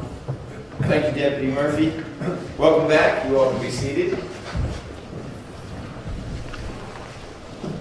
Mr. Rucker, it's my understanding you had one other exhibit that you meant to tender before you sat down, figured that out during the break, and you'd like to do that now before Ms. Clark Palmer hooks up. 2 cents each, before she takes over. Yes, sir. Your Honor, at this time, I'd like to tender states 452.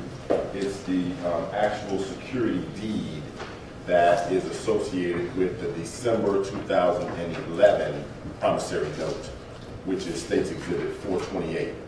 So 452 goes with 428.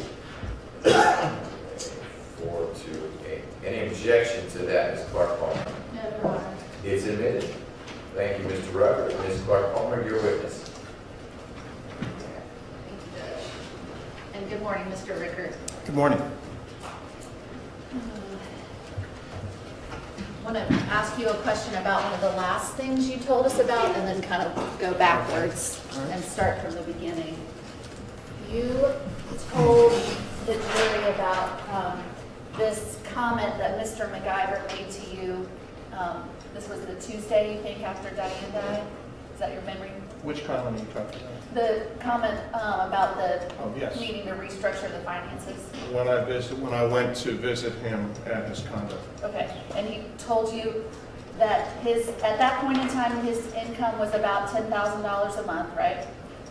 He mentioned $10,000 to $12,000 a month. I don't know whether that was after tax, pre-tax. I That's what just he said. remember a comment like that. Okay, and he said that the ranch was costing him about $20,000 to $25,000 a month. Yes. Okay, and $10,000 is less than $20,000 or $25,000, right? Yes, Okay. obviously. All right, so just by math, it seems like he would need some more income to keep up with those expenses on the ranch, correct? Yes, that's a reasonable assumption. I would agree with that, yes. And you knew Diane was being paid for her work at U.S. Enterprises, correct? Of course. Okay, so her salary may help make up the difference between his income and what the ranch was costing, correct? I don't Just believe, stop for a second. Yeah, I don't think Mr. Rickert, I think this is speculation. Well, the question was may cover, so I'll sustain. If he knows how it's working, you can ask him if he knows how they spent their money. But I didn't ask that, so back to you. Okay. I'm sustaining the objection as to his speculation as to how the money was spent. My question is, okay, so my question is not, do you know if Diane was contributing to, well, let me ask that question first. Do you know, was Diane contributing money to the ranch expenses? my understanding was no, she was not. The condo was Diane's responsibility. She paid for the condo. Tex paid for the ranch. They kept everything separate. All their finances were always separate. Okay, And so Tex was responsible for the ranch. She was responsible for the condo. okay, so, all right, fair enough. But he needed additional income from somewhere to bridge that gap from 10 to 20, right? I would, yes, I certainly would think so. Okay. So let me go back and start with the promissory note, states 427 that we looked at. This is a document you said that you prepared? Yes, I believe I did. Okay. This promissory note is a little bit different from a note secured by real estate in that the promissory note is not secured by a piece of property, right? I believe that when we did this, this was just a simple promissory note. We did not have a security deed. That's correct. Okay, so when you say simple promissory note, can you tell the jury what you mean? Just kind of like a one or two sentence? It evidences a debt. It's not secured by any personal or real property. So if somebody doesn't pay on a promissory note, the person who loaned the money, what can they do if they want to go get that money back? File suit against the individual. Okay? They can't go, well, with this particular promissory note, this note didn't give Diane Smith any rights to go foreclose on the ranch property through this note, right? That's correct. If Tex didn't pay on this note, she would have to file a lawsuit. That's correct. Okay. And work that out in court. I mean, that's where, when you file a lawsuit, you file it with the court. Work it out in court or amongst yourselves. Okay. And this note is dated March 1st, 2005, correct? Yes. And it's in the name of Diane Smith, correct? It's prior to her marriage. That's Okay. correct. Yes, so that was my next question. It's before they got married, right? Yes. Okay. And Diane never filed any kind of lawsuit against Tex related to this promissory note, correct? That you know of. Nothing that I know of, I never heard her speak about any lawsuit. Okay. And during this time, you were giving her legal advice, right? From time to time in her personal affairs, yes. All right.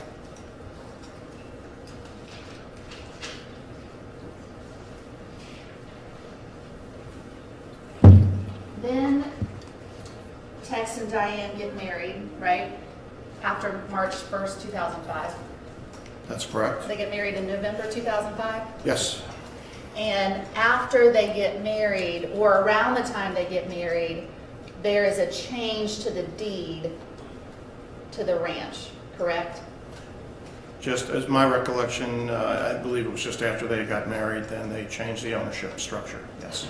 Prior to the marriage, Tex was the, if you know, was the sole owner. He was the only person named on the deed for the ranch. That's correct. Okay. After they get married, the deed, Tex had to change the deed. If he was the sole owner before, he had to change the deed, correct? Yes, Okay. And he changes it to that they own it as joint tenants with rights of survivorship. very good. That's correct. Right. And by doing that, he and Diane own the ranch together, Yes, jointly. jointly. And if one of them dies before the other, the person who is surviving, the surviving spouse becomes the sole owner of that property. Yes. All right.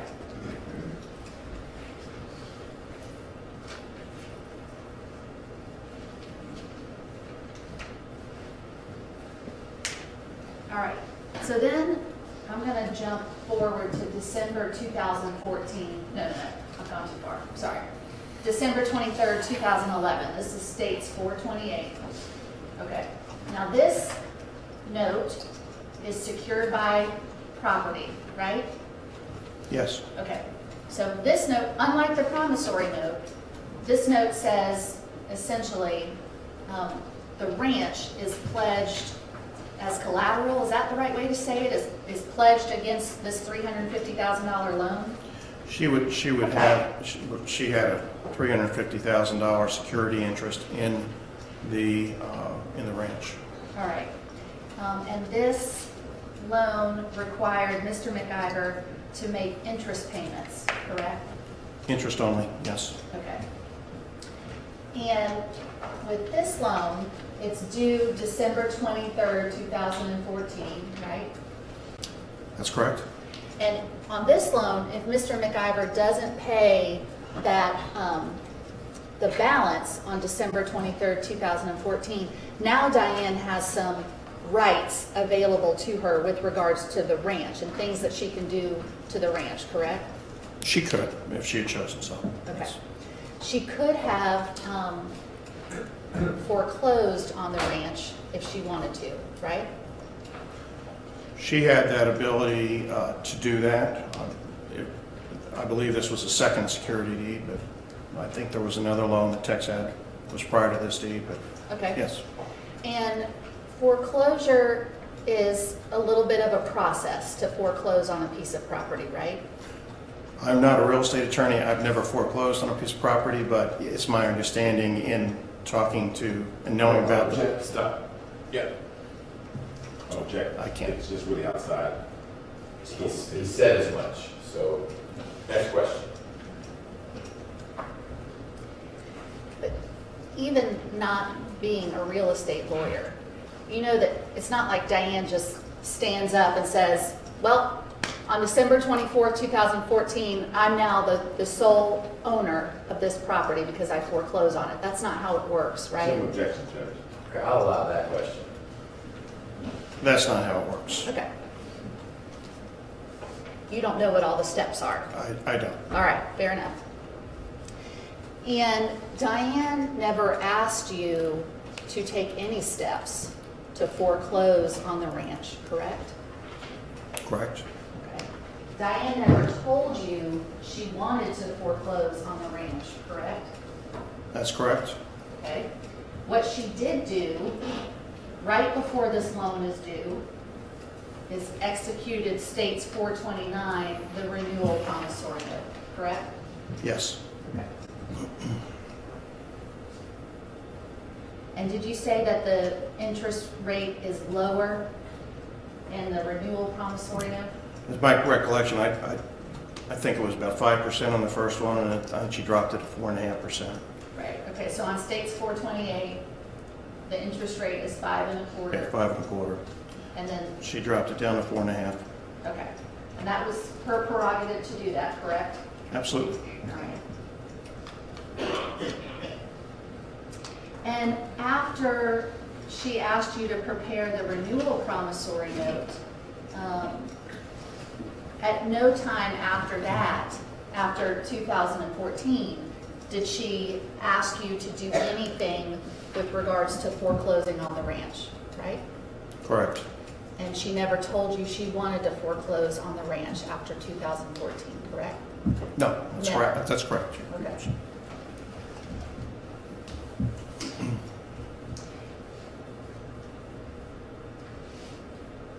All right, so let me move on.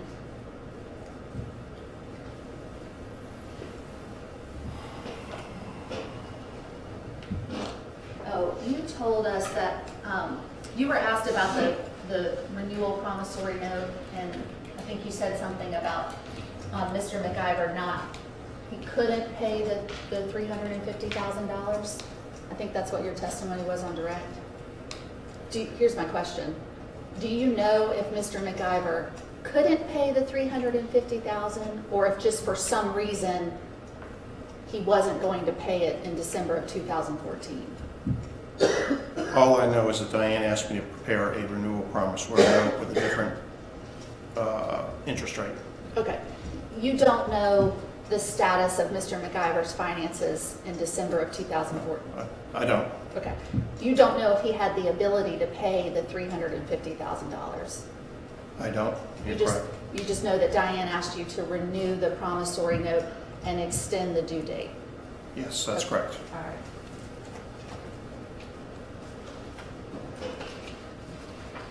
All right, so let me...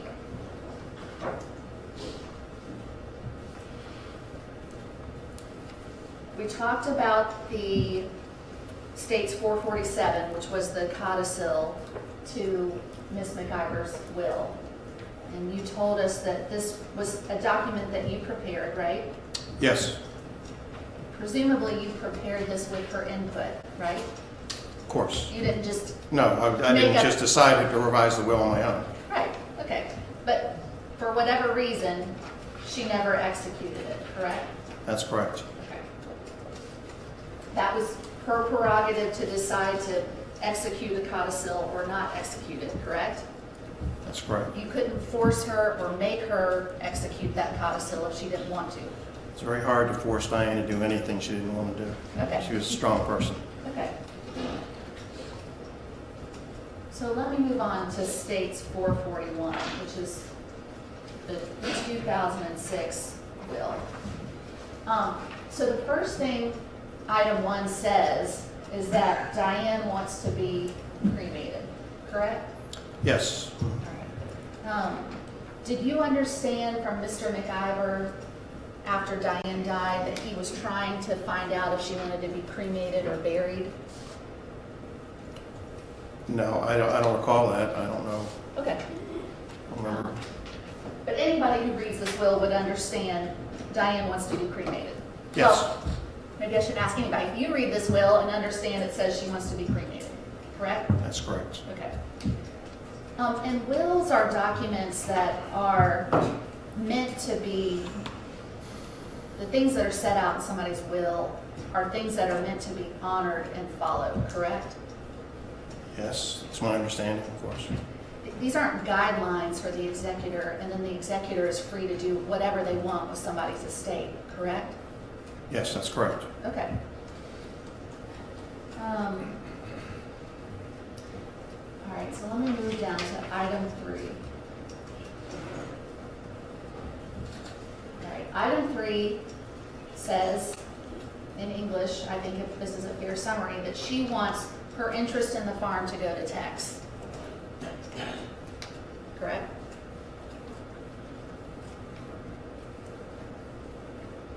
Yes, that's correct. She also wants the furniture, the art, and the furnishings, the livestock, equipment, and other personalty to go to Tex. Correct. Okay. All right. But at this time, actually, at all times between 2006 and when she died in 2016, the ranch was always owned as joint tenants with rights of survivorship, correct? Yes. So in fact, her ownership interest in the ranch never becomes part of her estate at all, right? Because when she dies, it goes to Tex. Doesn't have to go through probate, doesn't have to go through her estate. There's a caveat in Georgian law to the Slayer statute that I'm may not talking about include that. That's not what I'm asking about. Judge, that is, He's answering your question, so you can finish answering the question. Well, I would object to the area he's Objecting to your about. witness's answer. Yes, I am. I'm objecting to. So why don't you what he's ask your about to go question into. again? When you own a piece of property as joint tenants of rights of survivorship, it's a non-probate asset, correct? It does, the ownership transfers by operation of law outside of the probate court. Okay. That's correct. And outside of the probate court means that whatever you write down in your will really doesn't matter, because by operation of law, your ownership in the property is going to that other joint tenant, correct? Again, with that caveat about the very narrow provisions under the Slayer statute that might preclude that Okay, from happening. okay. Other than that, she could have written. Other than that, yes, Okay. it would transfer. Okay. Now, separately, the furniture, the art, and the furnishings, that's something different. She's free to leave that to whoever she wants to, Yes. if it's her property, right? Correct. Okay. All right, then item 3B, in her will, she leaves the furniture, art, and furnishing at the condos to her husband, correct? Yes.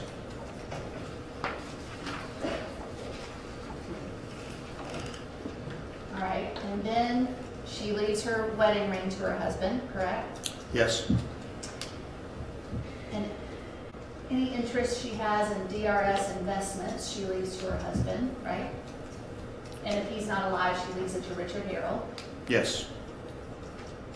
And then she lays out some specific dollar amounts that she's giving to people, correct? Yes. Okay. And then she says, item 4, I think we're up to, that she's got some other personal property that says she's left a list with her personal effects about where she'd like that personal property to go. Right? Yes, there was a list. It was not mandatory, but Okay. Then item 5, she leaves a life estate in her condos to her husband, Tex McIver, Claude L. McIver III, right? correct. She doesn't, in her will, she doesn't say, you have my condos and you're free to do whatever you want with them, right? That's not what it says. That's right. A life estate means that he's allowed to live there while he is alive, right? Yes. Mhm. And then after he passes away, does the condos goes back to her estate? Is that how it works? Do you know? The state or the trust, whichever was in effect, will be at the time. That's my understanding, yes. Okay. But Mr. McIver is not free to sell the condominiums if he has a life estate, correct? No, he could not sell the condominium. And he's not free to transfer the ownership to somebody else if he has a life estate, correct? I don't know. I'm not going to answer that because I can't say that he couldn't lease. I believe he could lease that out or transfer, have some other interest. I'm not sure. I'm not. Okay, fair enough. And then item 6 says, the remainder of my property, I want it to go into a trust. Yes. Okay, and you're the trustee, you told us, right? Yes. Okay, and then it lays out some terms of what the trust is going to do, correct? It provides for the, yes. Okay. Yes. And some part of this trust is going to go to the benefit of her husband, right? Yes. talks about paying for his medical and health care to the extent that he's unable to pay for it. Yes. Okay. And then we see where she talks about in her will providing for the post-high school education of Tiffany Hugh and Devin Hugh, right? Yes.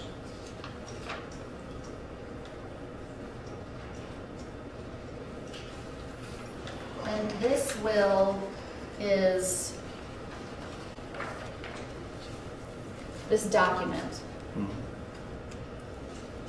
is 19 pages long. It's numbered up to page 18, and then there's a Attestation clause. attestation clause that goes with it, correct? Yes. And then there's 2 other pieces of paper. Yes. But the typed document, the typed last will and testament of Diane McIver is 19 pages long. With the attestation clause. That's correct. All right, thank you.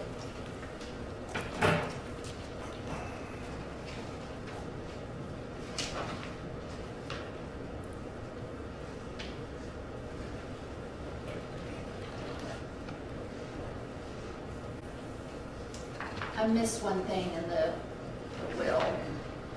And back in item 1. Okay. Item 1 says not only that she wants to be cremated, but it says the cost of the cremation should be paid out of my estate. Yeah, it's very common. Okay, that's typical? Yes, it is. All right.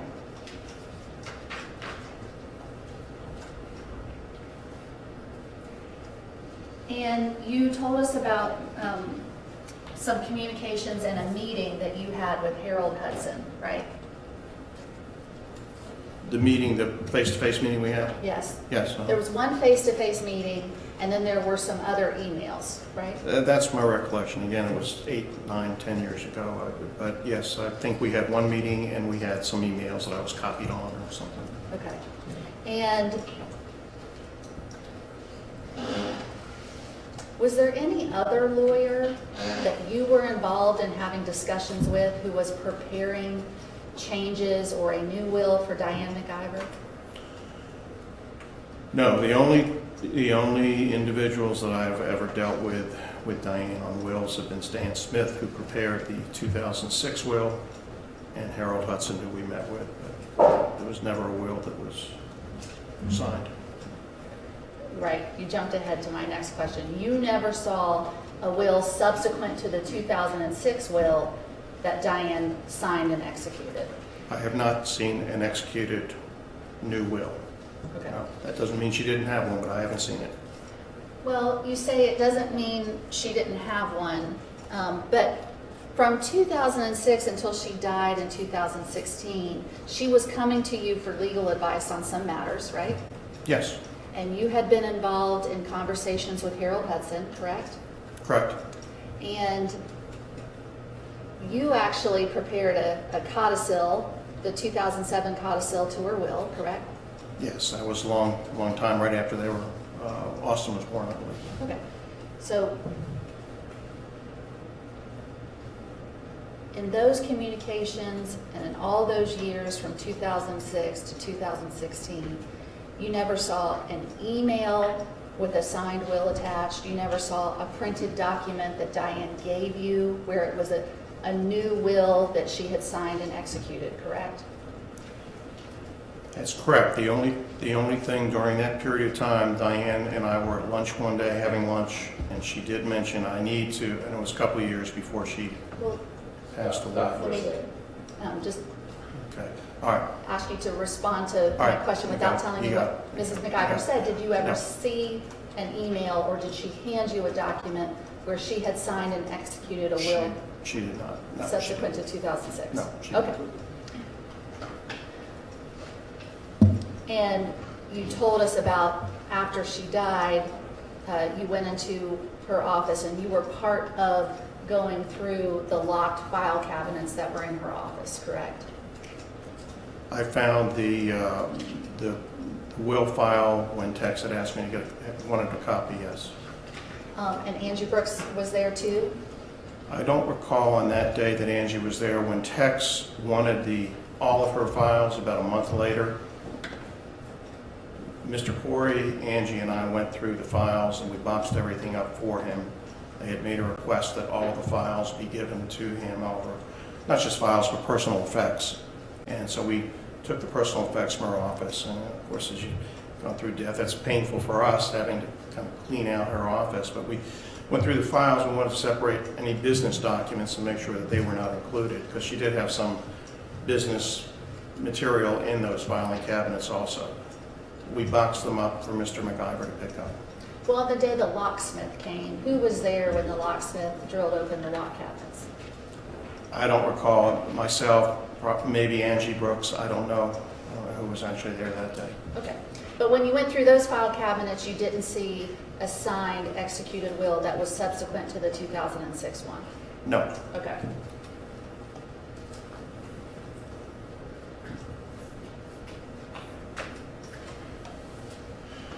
You were involved in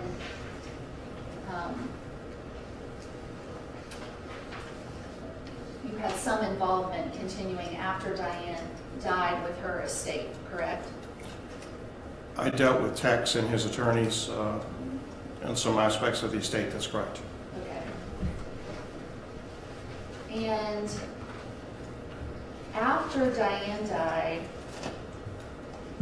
U.S. Enterprises made a demand against her estate, correct? That's correct. U.S. Enterprises made a demand for a debt that was owed from Diane to U.S. Enterprises, right? Yes. And the amount was $975,000, correct? Yes. Okay. And Diane had one life insurance policy where if she died, $1 million would be paid out upon her death. You know about that policy, correct? That was in connection with a company that she was part owner in DRS Investments. Right. That policy, that $1 million policy, Mr. McIver is not a beneficiary under that policy, correct? Only to the extent that he became half owner in DRS Investments. And ultimately, the money from that policy did not go to Mr. McIver, correct? That's correct. And ultimately, the money from that policy did not go into Diane McIver's estate, correct? That's correct. Okay. And we also talked a little bit about Clay Management Company, which you know is a company that Diane owned, correct? That's correct. And Clay Management Company owns some billboards, right? Ground leases, yes, they had some ground leases. Okay, so tell the jury what ground leases are in a couple sentences. Ground lease is the company would own the real estate upon which the billboard is located. They may not own the structure itself, but they would at least have the real estate. They would then lease generally the structure to another company. You've seen the big companies, Lamar, Clear Channel, around, and a lot of times they don't actually own the real estate. They lease the real estate and build their sign on that real estate. So in this case, Clay Management owned a piece of property, right? Or more than one piece of property, correct? Yes. And then also had contracts with some companies that did billboard advertising, where those companies said, hey, let us rent your land, we're going to put a billboard up and we're going to advertise on it, right? That's correct. They were called ground leases. Okay. And so the billboard companies were paying Clay Management for the right to lease that property. Yes. Okay. And after Diane died, the property, the ground leases owned by Clay Management Company did not go to Mr. McIver, correct? Ultimately. Ultimately, they did not. Okay. And ultimately, they were transferred out of her estate, correct? Yes. Okay.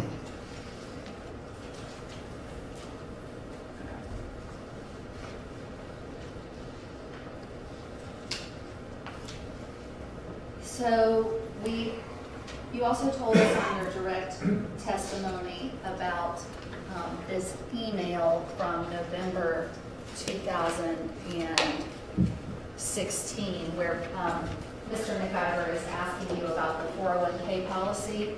You remember that it states 449? I do. Okay. You said, I think I heard you say that Mr. McIver was not the beneficiary on this 401k policy? He was not the named beneficiary. She had neglected, to the best of my recollection, she neglected to name a beneficiary under that 401k. And that means that the 401k then goes to her estate. We go to her spouse. Is that what the plan documents say? I have not seen the plan documents. That's what we were told by our guardian. Gotcha, okay. All right, thank you.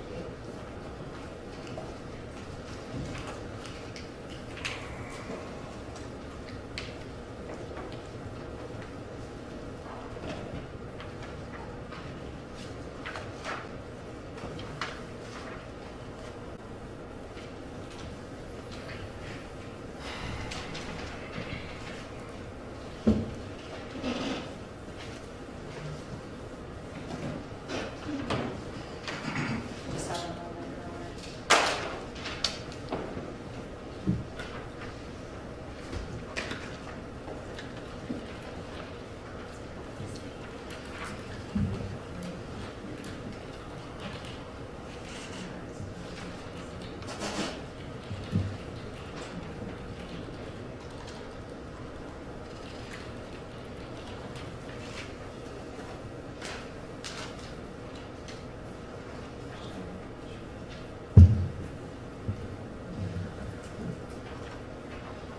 I think those are all my questions, Judge. Any redirect, Mr. Rucker?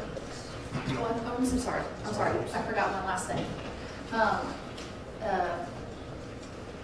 forgot to ask, at the time that you talked to Mr. McIver, back this conversation in the Tuesday after Diane died, at that point in time, you don't know if he was taking any medication, correct? I have no idea. Don't know if he was taking Xanax, right? Doesn't know if he was taking any medication. I have No idea. Mr. Rucker, any questions?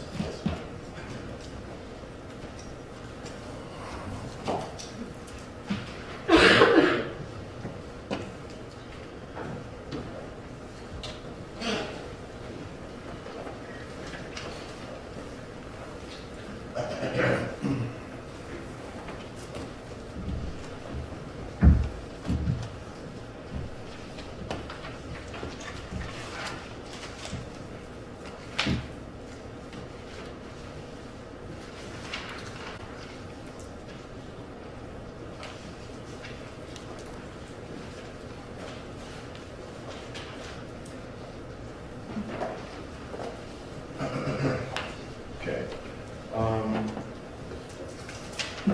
Ms. Clark Palmer asked you about State's Exhibit number 427. This is the promissory note for $750,000. Can you tell the jurors, do you know what that $750,000 loan to Mr. McIver was used for? I don't know. Okay. And do you know whether or not the added structures to the ranch were done before the November 2005 wedding? Yes, they were. Diane put a tremendous amount of money into the ranch prior to their marriage. Okay. Ms. Clark Palmer asked you that in Diane McIver's 2006 will, it states that she wanted Mr. McIver to get the ranch and the furniture and everything. She lists a lot of things. Is that correct? Yes. And that will was executed before Austin was born, right? Yes, it was. My understanding is Austin was born after the will. I don't know the exact date, though. Okay. She also asked you, about whether or not you ever saw a new will. But in your conversations with the defendant about gaining access to the safe in the Atlanta condo, who did you send to go and look at the safe? Terry Brown.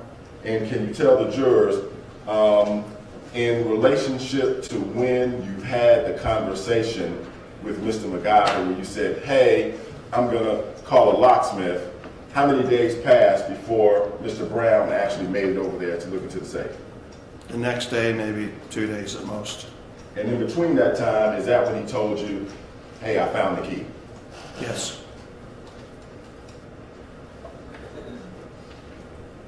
Now, Diane McIver in her will wished to be cremated, and she said, hey, you can pay for my cremation out of my estate. Ms. Clark Palmer asked you that, remember?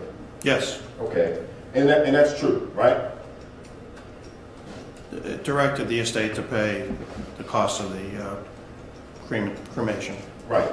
And can you tell the jury, do you know whether or not the estate would reimburse the person who actually paid for the remains?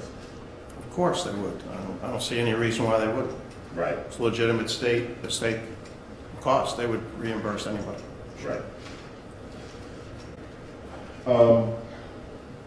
Ms. Clark Palmer also asked you about the clause in Diane McIver's 2006 will that says she wanted her wedding ring upon her death to go to her husband. Is that correct? Yes, it is. And upon his death, it would go into his estate. Is that right? On her wedding ring, Yes. if he still owned it, If he still owned it. if it was to go to, he could have done anything he wanted with the ring after he got it. Okay. And let me show you. And you knew Robbie to be who in relationship to the defendant? Did you say Robbie? Robbie. Robbie was Tex's son. I believe it was his youngest son. Okay. And so let me show you an email. It's already been admitted into evidence. It states 147:20.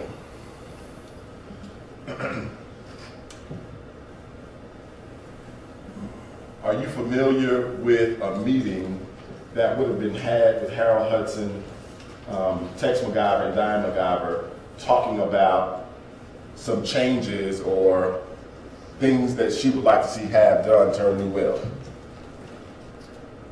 Unless I was copied on that, I don't think Diane ever showed me that. It doesn't look familiar. Okay.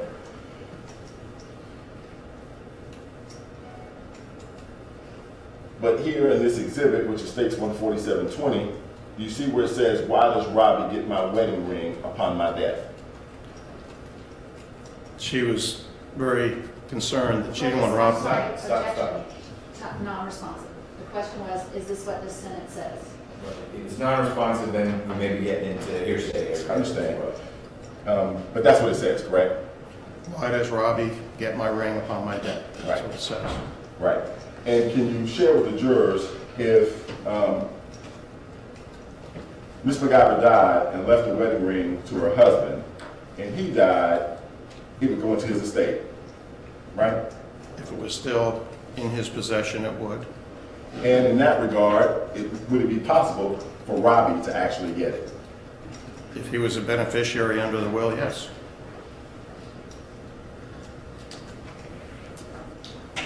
Can you tell the jurors, what is the Slave Statute? Objection, Your Honor. Relevance. Overruled. Tell me what the Slave Statute is. Well, I'll preface this, but I'm not a trust in the state's attorney, but in my reading of the Slave Statute, if someone cannot profit from the death of a spouse that they were responsible for. They were responsible for the death. They would be precluded from inheriting anything.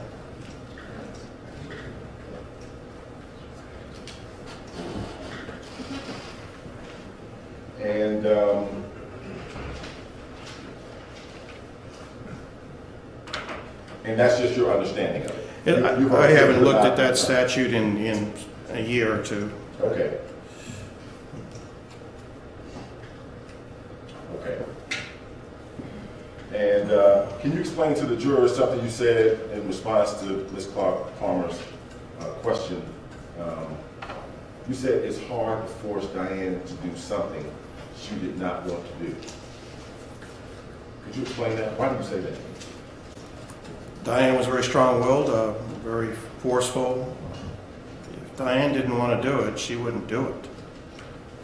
She was her own individual.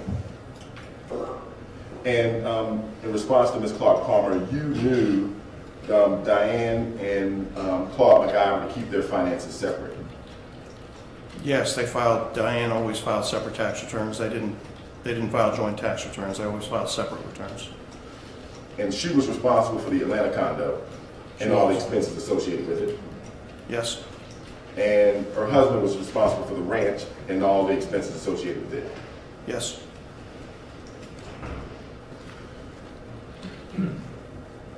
Thank you very much. That's all my questions. Any questions from the jurors?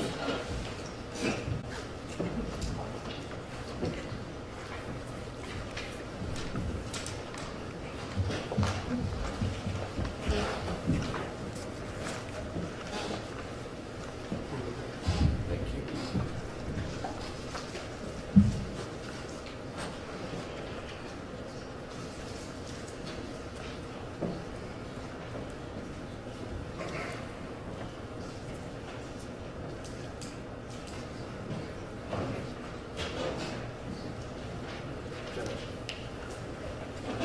Too late.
Mr. Rickard, do you know if the $750,000 promissory note, first of the three notes you talked about, was paid in full, or if there was still some outstanding balance at the time of Ms. McIver's death?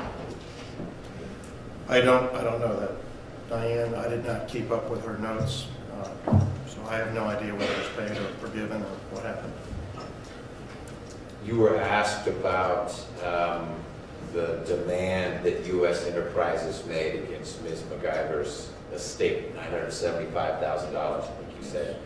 Can you tell the jury more what the basis was for that? There was some money that Diane had owed to one of her companies, and that was assigned to U.S. Enterprises. U.S. Enterprises filed the estate claim against the estate. You said it was assigned to U.S. Enterprises. U.S. Enterprises somehow acquired the right to collect that sum. That sum from DRS Investments, one of her companies. Okay, and so the proceeds from that $1 million insurance policy Went to U.S. Enterprises. Okay.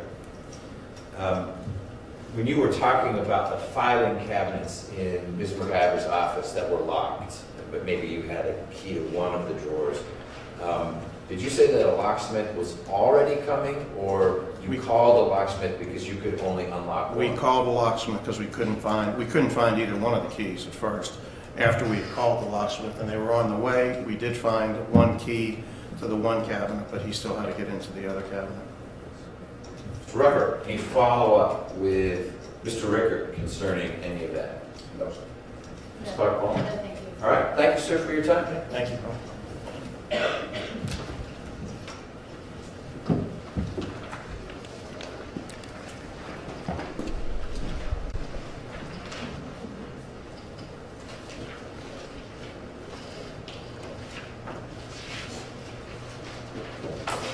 Mr. Rucker, next witness. Yes, sir, will be handled by Ms. Griffin. The state calls me Radford.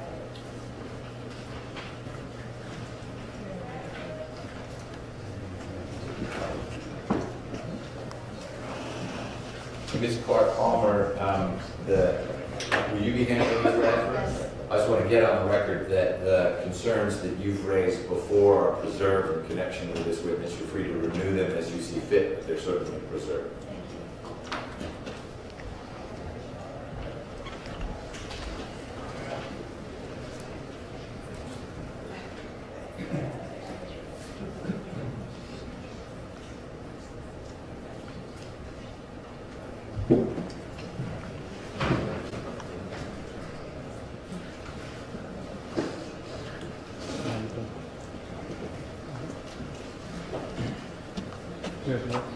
We got it. Raise your right hand.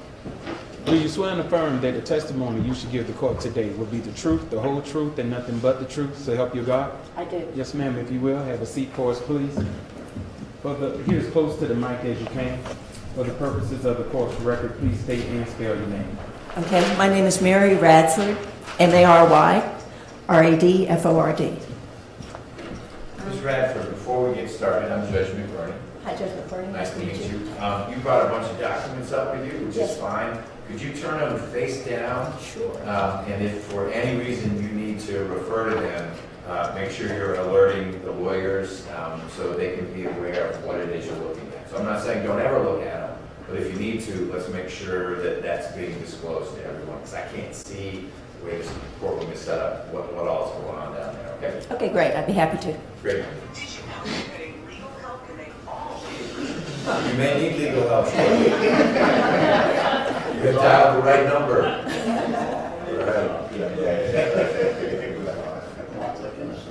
All right, great. All right, good afternoon. Good afternoon. Could you please introduce yourself to me again, please, by stating your name? Yes, my name is Mary Radford. And where are you currently employed? I'm employed at the Georgia State University College of Law. And what do you do for Georgia State University College? I'm a law professor. I'm the Marjorie Fine Knowles Professor of Fiduciary Law at the law school. And how long have you been a professor at Georgia State University College of Law?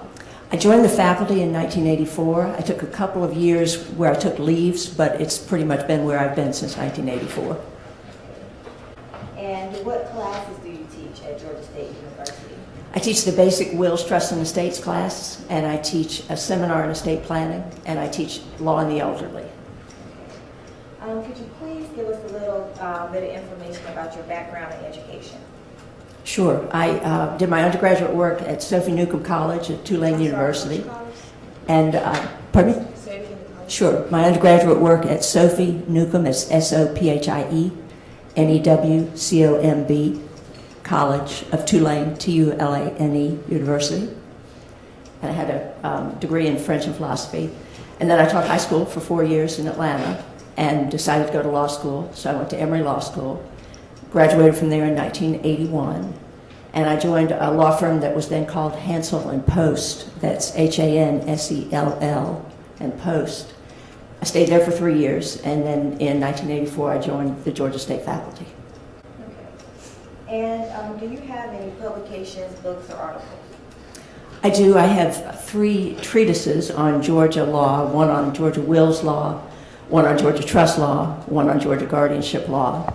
I've written a volume of another multi-volume treatise on national trust law, and I'm co-author of a little book called Uniform Trust Code in a Nutshell, which is used by law students sometimes, maybe as a crutch to help them understand the courses. And then I've written about probably 50 articles that have been published on wills and trust law. And you said you have 3 treatises. That's correct. And I'm going to show you these 3, and if you could show each one and tell which one each one is to you. Okay. This is the treatise on Georgia trust law called Georgia Trust and Trustees. This is the one on Georgia wills law called Wills and Administration in Georgia. And this is the one on Georgia guardianship law called Georgia Guardianship and Conservatorship. And what are the dates of publication for your treatises? Well, for each of them, I do an edition every year, so these are all of the latest edition, which is the 2016-2017 edition. And could you please describe any awards and accolades you have earned?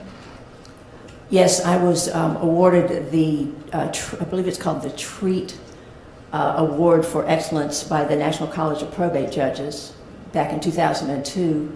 And then the section of the State Bar of Georgia called the Fiduciary Law Section, which deals with wills and trusts, gave me the Verner Chafin Career Service Award in 2009. I'm sorry, what's the name of that award? Sure. The last one?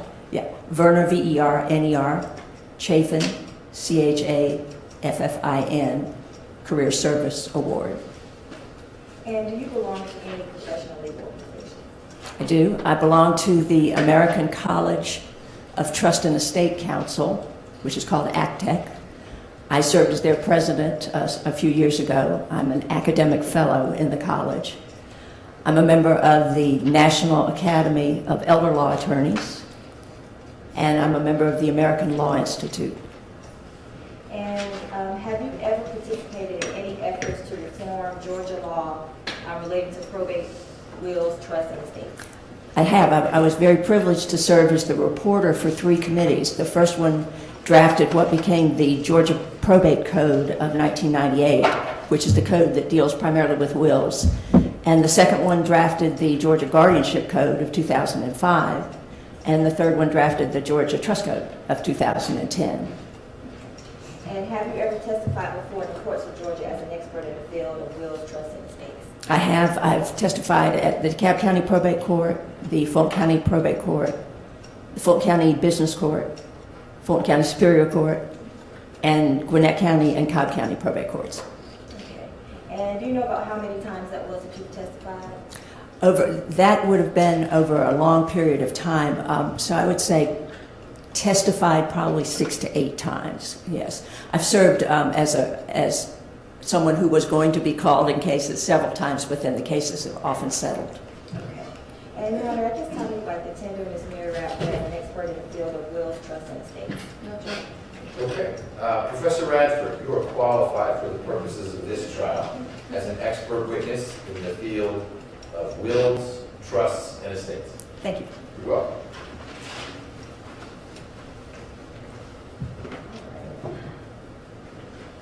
So we're just going to start by giving a little bit of background. If you could, please explain to the jury what is a will. What is a will? A will is a written document that's designed to be the legal declaration of what someone wants to happen to that person's property when that person dies. And it can also cover other matters. For instance, if the person has minor children, it can name a guardian for those children. And does a will have to be drafted by an attorney? No, it does not have to be drafted by an attorney. Who can draft a will? Virtually anyone can draft his or her own will. Mhm. And what are the requirements for the will to become a legal document? Basically, the will has to, first of all, exhibit an intent that it be a will. And often people will just say last will and testament, things like that. It has to be signed by the person who wrote the will, who's called the testator. Sometimes you'll hear the term testatrix, but it's the same term. And then it has to be signed by 2 witnesses who signed the will in the presence of the testator. And you said you'll hear sometimes testator or testatrix. Right. And what's the difference? The testatrix is the female version of it in Latin, and so for a long time that was the term that people used when the person writing the will was a female. Most of the modern statutes tend to just use the generic term testator. And is there any requirement that after you draft your will that you have to have this blue paper backing on the back of it? No, that blue paper backing, or sometimes it's a white paper backing, it's usually put there by an attorney who drafted the will. It makes the will look more official. It's obviously easier to recognize, so people won't get it mixed up with their other papers, but there's no legal requirement that it be there. Okay. And after you, I guess what is it called? After you draft your will and it's witnessed by 2 people and you sign it in their presence, what is the term for that? Execution and attestation, yes. Okay. Right. So after you execute a will, do you have to file it at probate court? No, well, as long as you're alive, you do not. Now, there's the possibility that you can. The probate courts will allow you to, but most people don't do that. They either keep the will in their possession or put it someplace safe. Okay.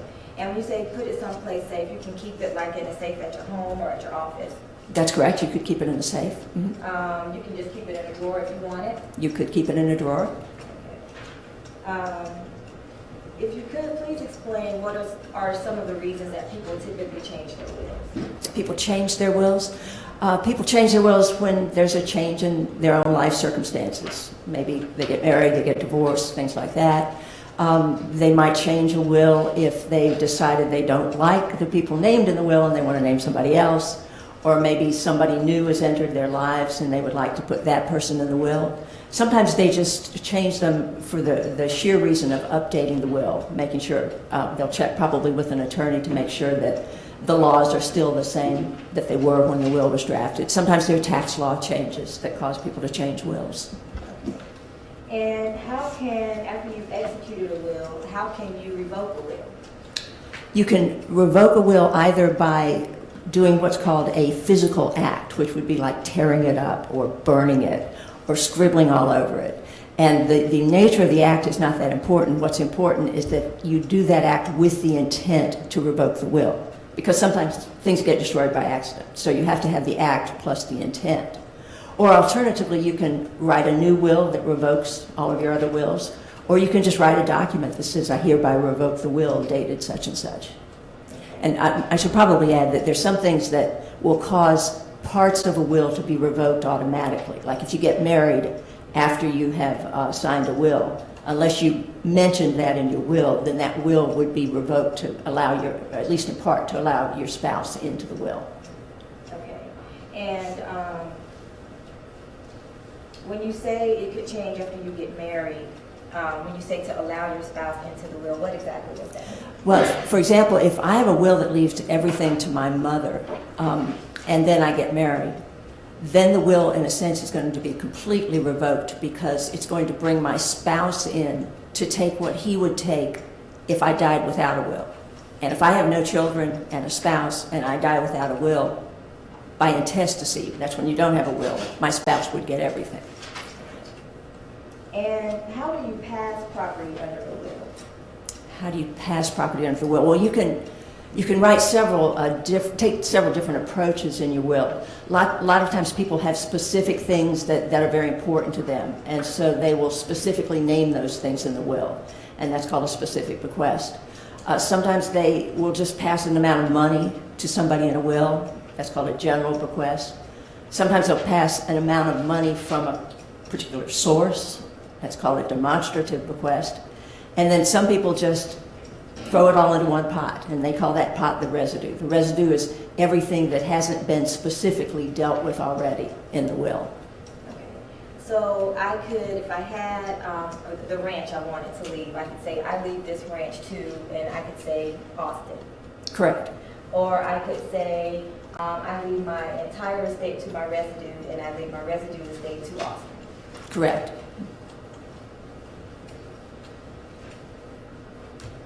Do you have to own the property before you can give it to someone else in your will?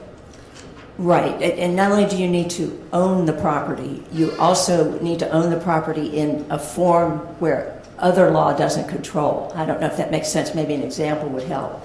For example, I have a retirement plan, and I own all of the assets in my retirement plan, but I have a named beneficiary on that plan, and that beneficiary will end up taking, no matter what I say in my will. So there's some other laws that will cause things to pass. We call it passing outside of probate, outside of the will. Okay. And can you leave property to someone that is not a relative?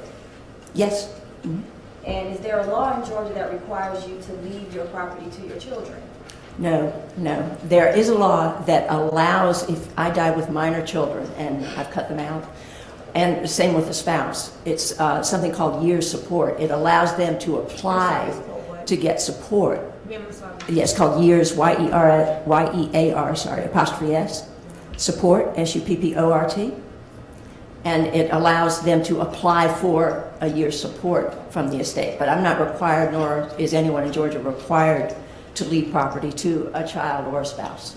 Okay. Now, if you could, please explain the probate process and what happens when someone passes and they have a will. Okay, assuming that the will can be found, what will usually happen is either the executor or the executor's attorney, and the executor, by the way, is the person who the testator named in the will to take care of his or her property. So usually the executor, it could be somebody else, will take the will down to the probate court, and the probate court will require that any heirs of the deceased person be notified. And the heirs are the people who would take if the will is not valid or if there weren't a will. So they'll get notification.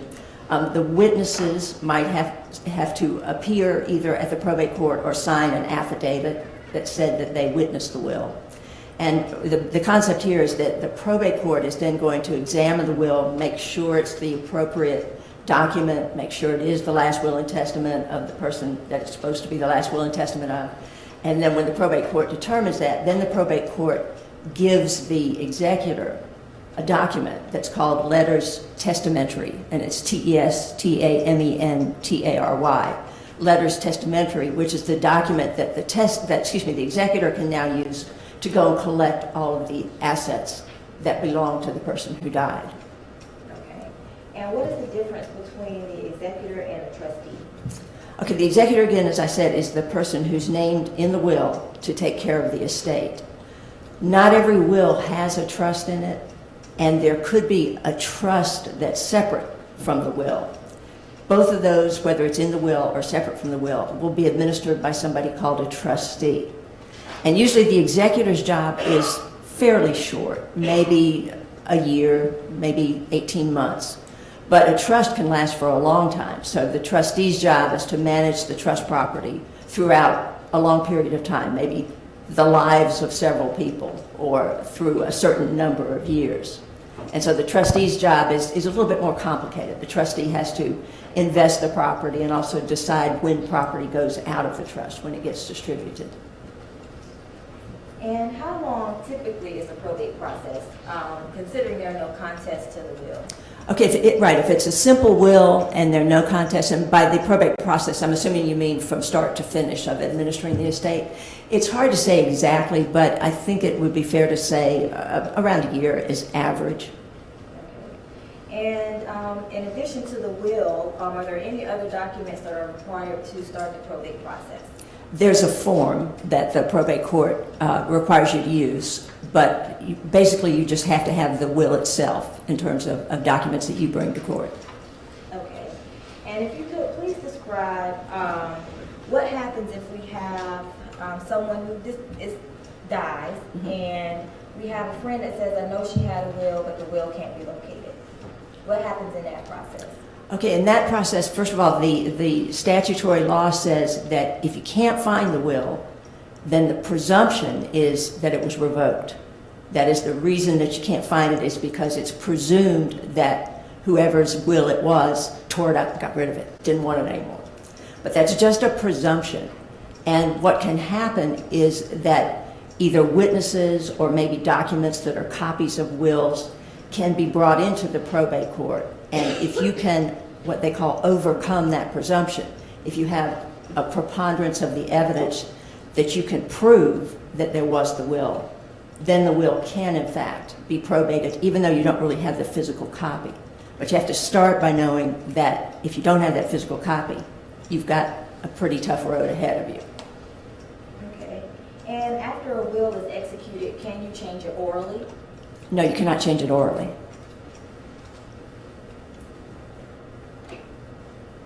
And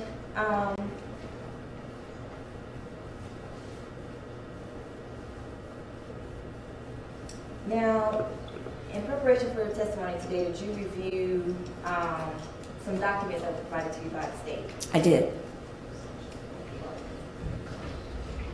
I'm going to show you State's Exhibit number 147-20, State's Exhibit 441, State's Exhibit 445, and State's Exhibit number 446. They've already been introduced into evidence. Did you review these? Yes, I did review the bottom half of State's Exhibit 147. I reviewed 441, I reviewed 445, and I reviewed 446. And what is State's Exhibit number 147? State's Exhibit 147 is a series of emails back and forth between Mr. Hudson, Mr. McIver, and Ms. McIver relating to conversations that Mr. and Mrs. McIver had with Mr. Hudson about writing new wills. Okay, and what's the date of that? Well, let's see, there are 2 or 3 emails on here. Off the top, we have one dated August 2011, and then on the bottom half, we have one dated July 1st, 2011. And what is State's Exhibit 441? State's Exhibit 441 is the last will and testament of Diane S. McIver. And do you know what year that will was executed? It was executed on February 1st, 2006. Okay. And State's Exhibit number 445? That's the last will and testament of Claude L. McIver III, and it was executed on December 6th, 2005. And State's Exhibit number 446? That's also called the last will and testament of Claude L. McIver, and it was executed on March 16th, 2004. And after reviewing the document, did you prepare a report with regards to the emails from 2011 and Diane's will from 2006? Yes, I did. And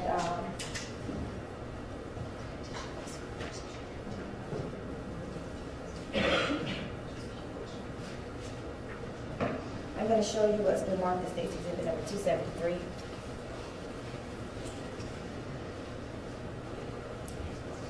Could you read that for me?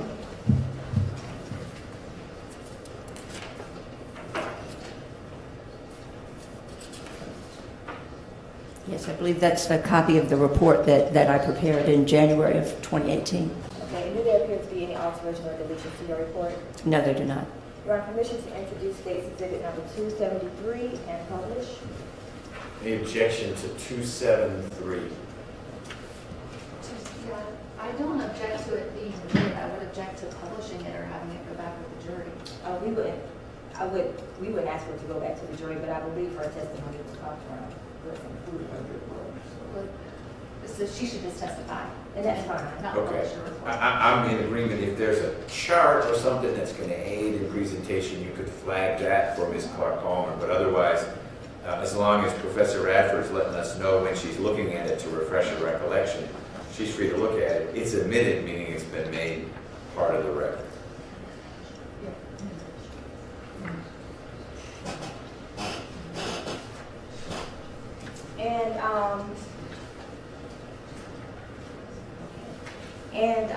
Ms. Radford, was a demonstrative prepared to aid you with your testimony today? Yes, And I'm going to show you what the Market States Exhibit number 451. Did you have a chance to review this? I did. And do you adopt this demonstrative? There are parts of this demonstrative that I'm familiar with, and then there are parts that I was not asked to opine upon. So that basically the top part is the part that I'm familiar with, and so I will adopt that. Okay. And you're on permission, and we'll use this demonstrative aid in your testimony. Yes, And you're on permission to use State Exhibit number 451 to assist in the testimony of Ms. Radford. Ms. Clark-Paul. I have an objection as to relevance because it makes a reference to Mr. McIver's 2004 will. Why will we be talking about the 2004 will? I believe in the testimony of Ms. Schwall, there was testimony about Robbie and his desire about the ranch, and it is illustrated in. Okay, so it will be a surgical inquiry into the 2004 that you believe is relevant, and we can revisit relevance when we see what aspect of it. Given that ruling, is there still an objection to 451 as a demonstrative aid? Yeah, just maintain my objection. Okay. I have a question. Professor Radford said she didn't adopt part of it. Yeah, and I will cover up. You'll cover that. All right. The part she's adopting, you may publish. And you reviewed the defendant's 2004 will. I did. And in the 2004 will, did he mention the range? He did. May I refer to my copy of the 2004 will? It's a little bit complicated. Yes? Yes. Okay. All right, in the 2004 will, he did refer to, now you're calling it the ranch. This is called My Farm at 603 P Ridge Road. Are we talking about the same item of Yes. property? Okay. And would you like me to talk about what he said about it in there? Yes. Okay. So we have on here that it goes to Robbie. Essentially, that's a little bit simplified. The first thing that happens is he gives what's called a life estate to, quote, my friend Landa Diane Smith. And a life estate means that she can live in the property and use the property for the rest of her life. And he also gives her an option to purchase it. But then if she does not survive him, and presumably at her death, though this will is not completely clear on that point, then all of his property ends up with Robert M. McIver. And I'm assuming that's who you mean by Robbie. Is that correct? And in 2004, who owns the ranch? In 2004, as far as I know, Mr. McIver owns the ranch. And could you please describe to the jury what is fee simple?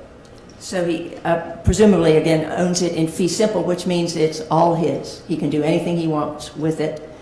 He owns all the present interests, all the future interests. It's the best form of ownership that you can have. And, okay, and did you review the 2005 will? Yes, and once again, is it all right if I look at my copy of the 2005 will? It is. Okay. Did you have a question? And in the 2005 will, who does the defendant pass the ranch to? Okay, in this will, in item 3, he gives all of his interest, so not just a life estate, but all of his interest in 603 P Ridge Road to Landa Diane Smith if she survives me. Now, when he owns it in fee simple, he can pass it to whomever he wants to pass it to in his will. That's correct. In 2005, after he and Diane get married and they own the property as joint tenants with rights to survivorship, can he pass it to whomever he wants to in his will? No. Now, joint tenants, people owning property as joint tenants with right of survivorship is a little bit different. And I'll just try to give it maybe a simplified version of it. Let's say we have two people who are joint tenants. Both of them own the property while they're alive, and both of them can use it, and both of them have access to it. It basically is their property. But when the first of them dies, that person's interest disappears. So it becomes the sole property of the remaining person. And there can be more than 2 joint tenants, but I'll just use those 2 as an example. Okay. And when you say there can be more than 2, would there be on a deed, will it list all of the tenants? Right. Okay. And when someone gets married, let's say, well, he owned the property before he married Diane, and then they got married. Did he have to give her a right in the property as joint tenants because they got married? No, he did not. So there's no requirement for that? Correct. I'm not sure I answered your question, though, about joint tenants with right of survivorship. I think maybe you had asked me whether you can pass property through a will if it's held that way, and you can't.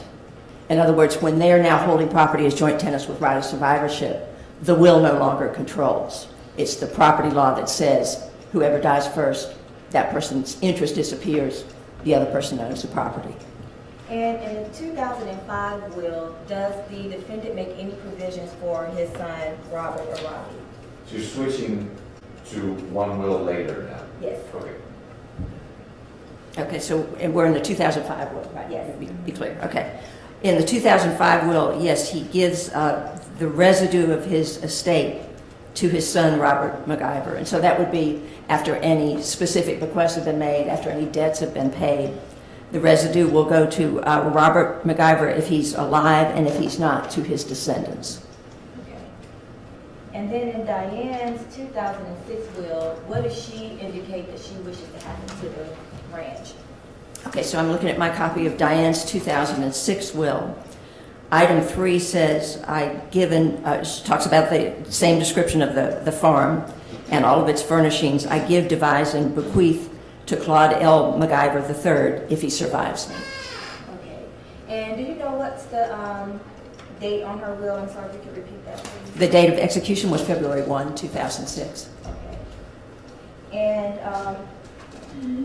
if they own it as joint tenants with rights to survivorship in 2006, can Diane leave that ranch to anyone else? No, not in her will, no. Okay. And if the defendant predeceases her, what happens to the ranch? If the defendant dies first, then she is the sole owner of the ranch. Okay. And in her will, where does the ranch go after she dies, if he predeceases her? If he died, I'm sorry, I didn't understand your question. If the defendant predeceases her and then she dies, what happens to the ranch? Okay, then if the defendant predeceases her, basically what's happened is that her specific devise of the ranch has now become part of the residue of her estate. And in item 6 of that will, the residue is actually put into a trust. So this is one of those wills that has a trust built into it. And Kenneth W. Rickert is the trustee. The trust is designed basically to take care of Mr. McIver during his life, that is, give him income during his life. But in your question, you said, assuming he's already dead, then at his death and at the death of 2 people who are named to receive some education benefits, then the trustee has the discretion to choose one or more charities that will take whatever's left in her estate. Okay. And in Diane's 2006 will, does she ever make any provisions for Robert McIver or Robbie? I saw no provisions for Robert McIver. The only place that I could think he would possibly get something was she does have an item in her will where she says, I might leave a list of items of personal property and people to whom that property would go, but that's not legally binding, and she certainly does not name him in her will. Okay.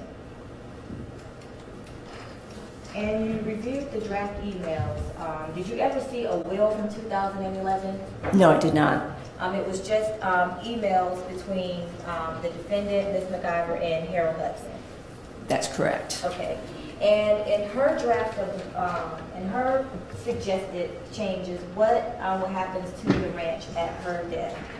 Okay, and again, I'm looking at my copy of the July 1, 2011 email, and it's got a list of Diane's new will and everything that would happen under that will, and then Tex's new will, everything that would happen under that will. And number 3 under Diane's new will says, The farm passes to Tex, but if he is not alive, it passes into a trust for Austin. And what does that mean? That would mean, again, if Mr. McIver survived, then he would get the property outright. That's once again assuming, though, that she has an interest that she can pass through her will. And so it seems that that probably is not even the case, so we might not even need this. But anyway, if Mr. McIver does not survive her, then the property is going to go into a trust for Austin. And a little bit later down in item number 12, she talks about a trust that is going to take care of Mr. McIver and, quote, Austin's education broadly defined. And that's about what I know about the trust. Okay. And in 2011, they still own the property as joint tenants as rights of survivorship. She cannot leave the ranch outright to Austin. Correct. Okay. And if she wanted to make sure that Austin got the ranch, would these suggestions allow her to accomplish that? As long as they own it as joint tenants with right of survivorship, no. These suggestions would not allow that to be accomplished, no. Okay. And what about for the defendant? If he received the ranch, is it required that he would have to give the ranch to Austin? No, because again, this will is these proposed wills are not going to be able to control what's going to happen to the ranch. Okay. And in Diane's 2011 draft of the proposed change to her will, does she make any provisions for Robbie or Robert McIver? I don't see any provisions for Robert McIver. The only thing, again, I see is a reference to that list I mentioned before, that list of personal property. And what about the defendant? Does he make any provisions for Robbie or Robert McIver? He does. He leaves the remainder of his estate to his son, Robert.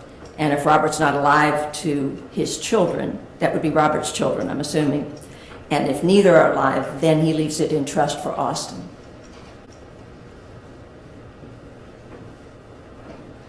And did you see any wills from either the defendant or did you see any wills from Diane from 2006 to 2016? No, this was the only will of hers that I saw, the 2006 will. What about the defendant? After 2005, did you see any other wills from him? Yes, you supplied me with a copy of a will dated 2016, October 19th, 2016. And again, I'm referring to my copy of it. Okay. And in the 2016 will that was executed by the defendant, what happens to, is the ranch listed specifically as a bequest to Austin in that will? No, there's only one specific bequest in that will, and it's not the ranch.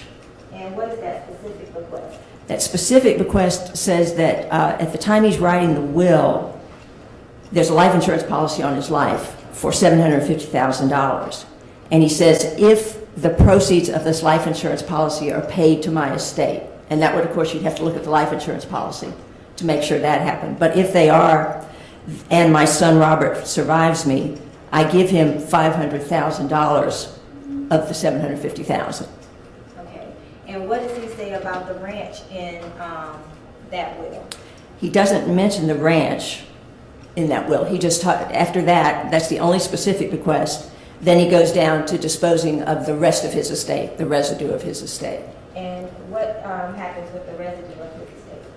Okay, again, this will is not completely clear, but he starts in item 6 by saying, if I'm survived by my godson, Austin M. Schwall, then the entirety of my residual estate shall be apportioned for him. And then it goes on and says, if it doesn't survive me, then the residue is divided into shares for Austin's children, or if he has any grandchildren, living grandchildren, things like that. And then it says in Part A, the share apportioned for Austin shall be held by my trustee as a separate trust under the provisions of Article 7. But in Article 7, he doesn't specifically refer to holding the property in trust for Austin. As I said, it's a little bit confusing. In Article 7, he describes the trust being used to benefit the beneficiary, but he says, this is the way Article 7 starts, if the trustee is directed to hold assets in a separate trust under this article for the benefit of a child of Austin M. Schwall, his child or children, then this is how the trust would play out. I'm assuming that what the drafter probably meant, though I have no way of knowing for sure, but just having read a lot of wills that weren't completely clear, is that Austin's trust would be following the same guidelines that are here. Okay, but there are no guidelines for Austin's trust delineated in that will. Well, it says, in Part 6, it says refer to Article 7, but then in Article 7, it doesn't refer to Austin.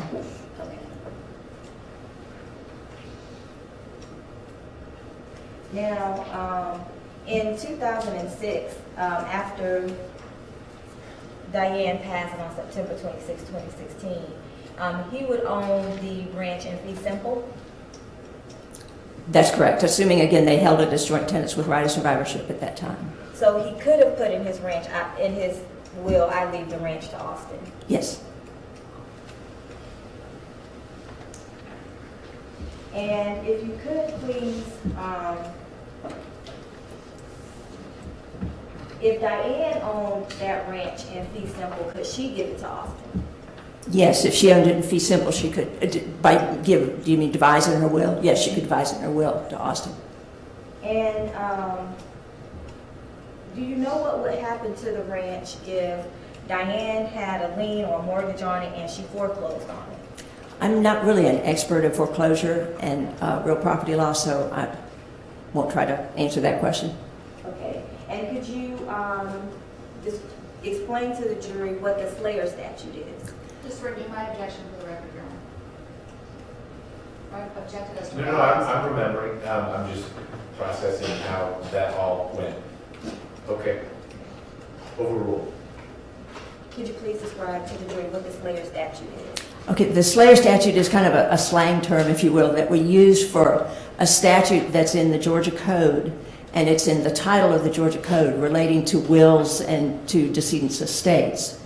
And it basically says that if one person feloniously and intentionally kills another person, or attempts to have that person killed, or procures the killing of that person, that the slayer, the person who did the killing, cannot take from the estate of the individual who was killed. And so the Slayer statute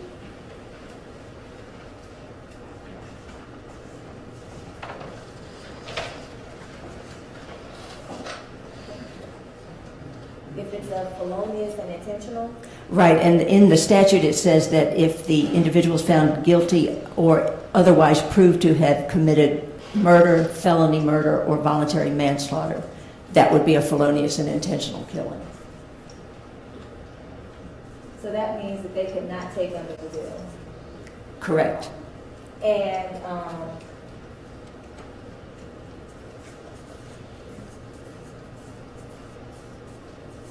Actually, it would be killing the testator instead of killing the beneficiary. Oh, sorry.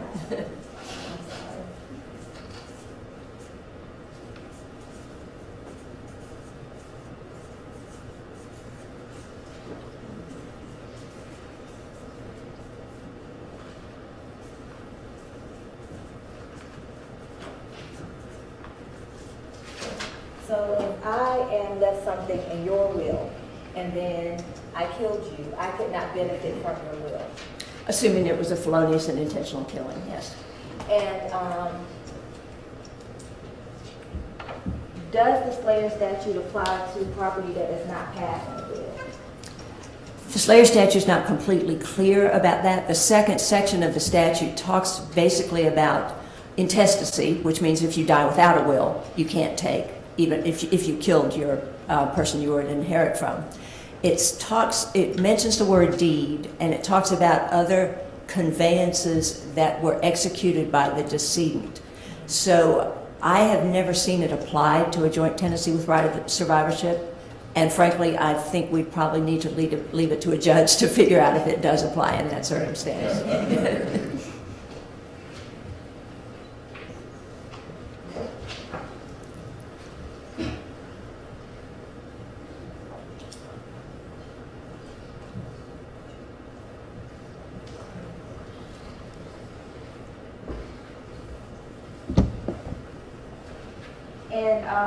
once the defendant's 2016 will was executed, he could change it at any time. Yes, you can change your will anytime up until death, so long as you still have capacity. No other questions? Thank you. So Ms. Clark, is it going to be Ms. Clark Palmer? Yes, because you were objecting. We once again reached cross-examination. We're at a point where we could break. Okay. It's lunchtime, folks, and it's 12:45. Let's be back at 1:30. Dr. Radford, I'm sorry, we're going to you get lunch too, but we can't get you out of here pre-lunch. We need to make sure there is a thorough and sifting cross-examination as well. And that will start around 1:30 today. Enjoy lunch. Don't talk about the case. Don't talk about wills and trusts or anything like that during the break. Talk about something else. Or don't talk. And we'll see you at 1:30. Juror 61, we're working on the letter, and Juror 5, I need you to come right up here after Ms. Radford has gone on her way. All rise for the jurors.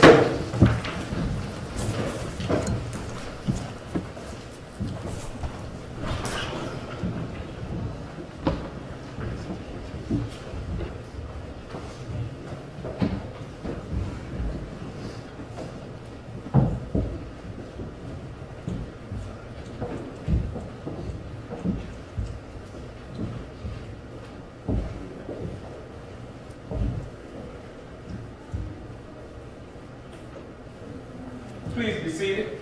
All right, Professor Radford, we'll see you back here a little before 1:30. We'll talk about your testimony with anyone during your lunch break, okay? All right, you all sit tight for a second, or stand tight.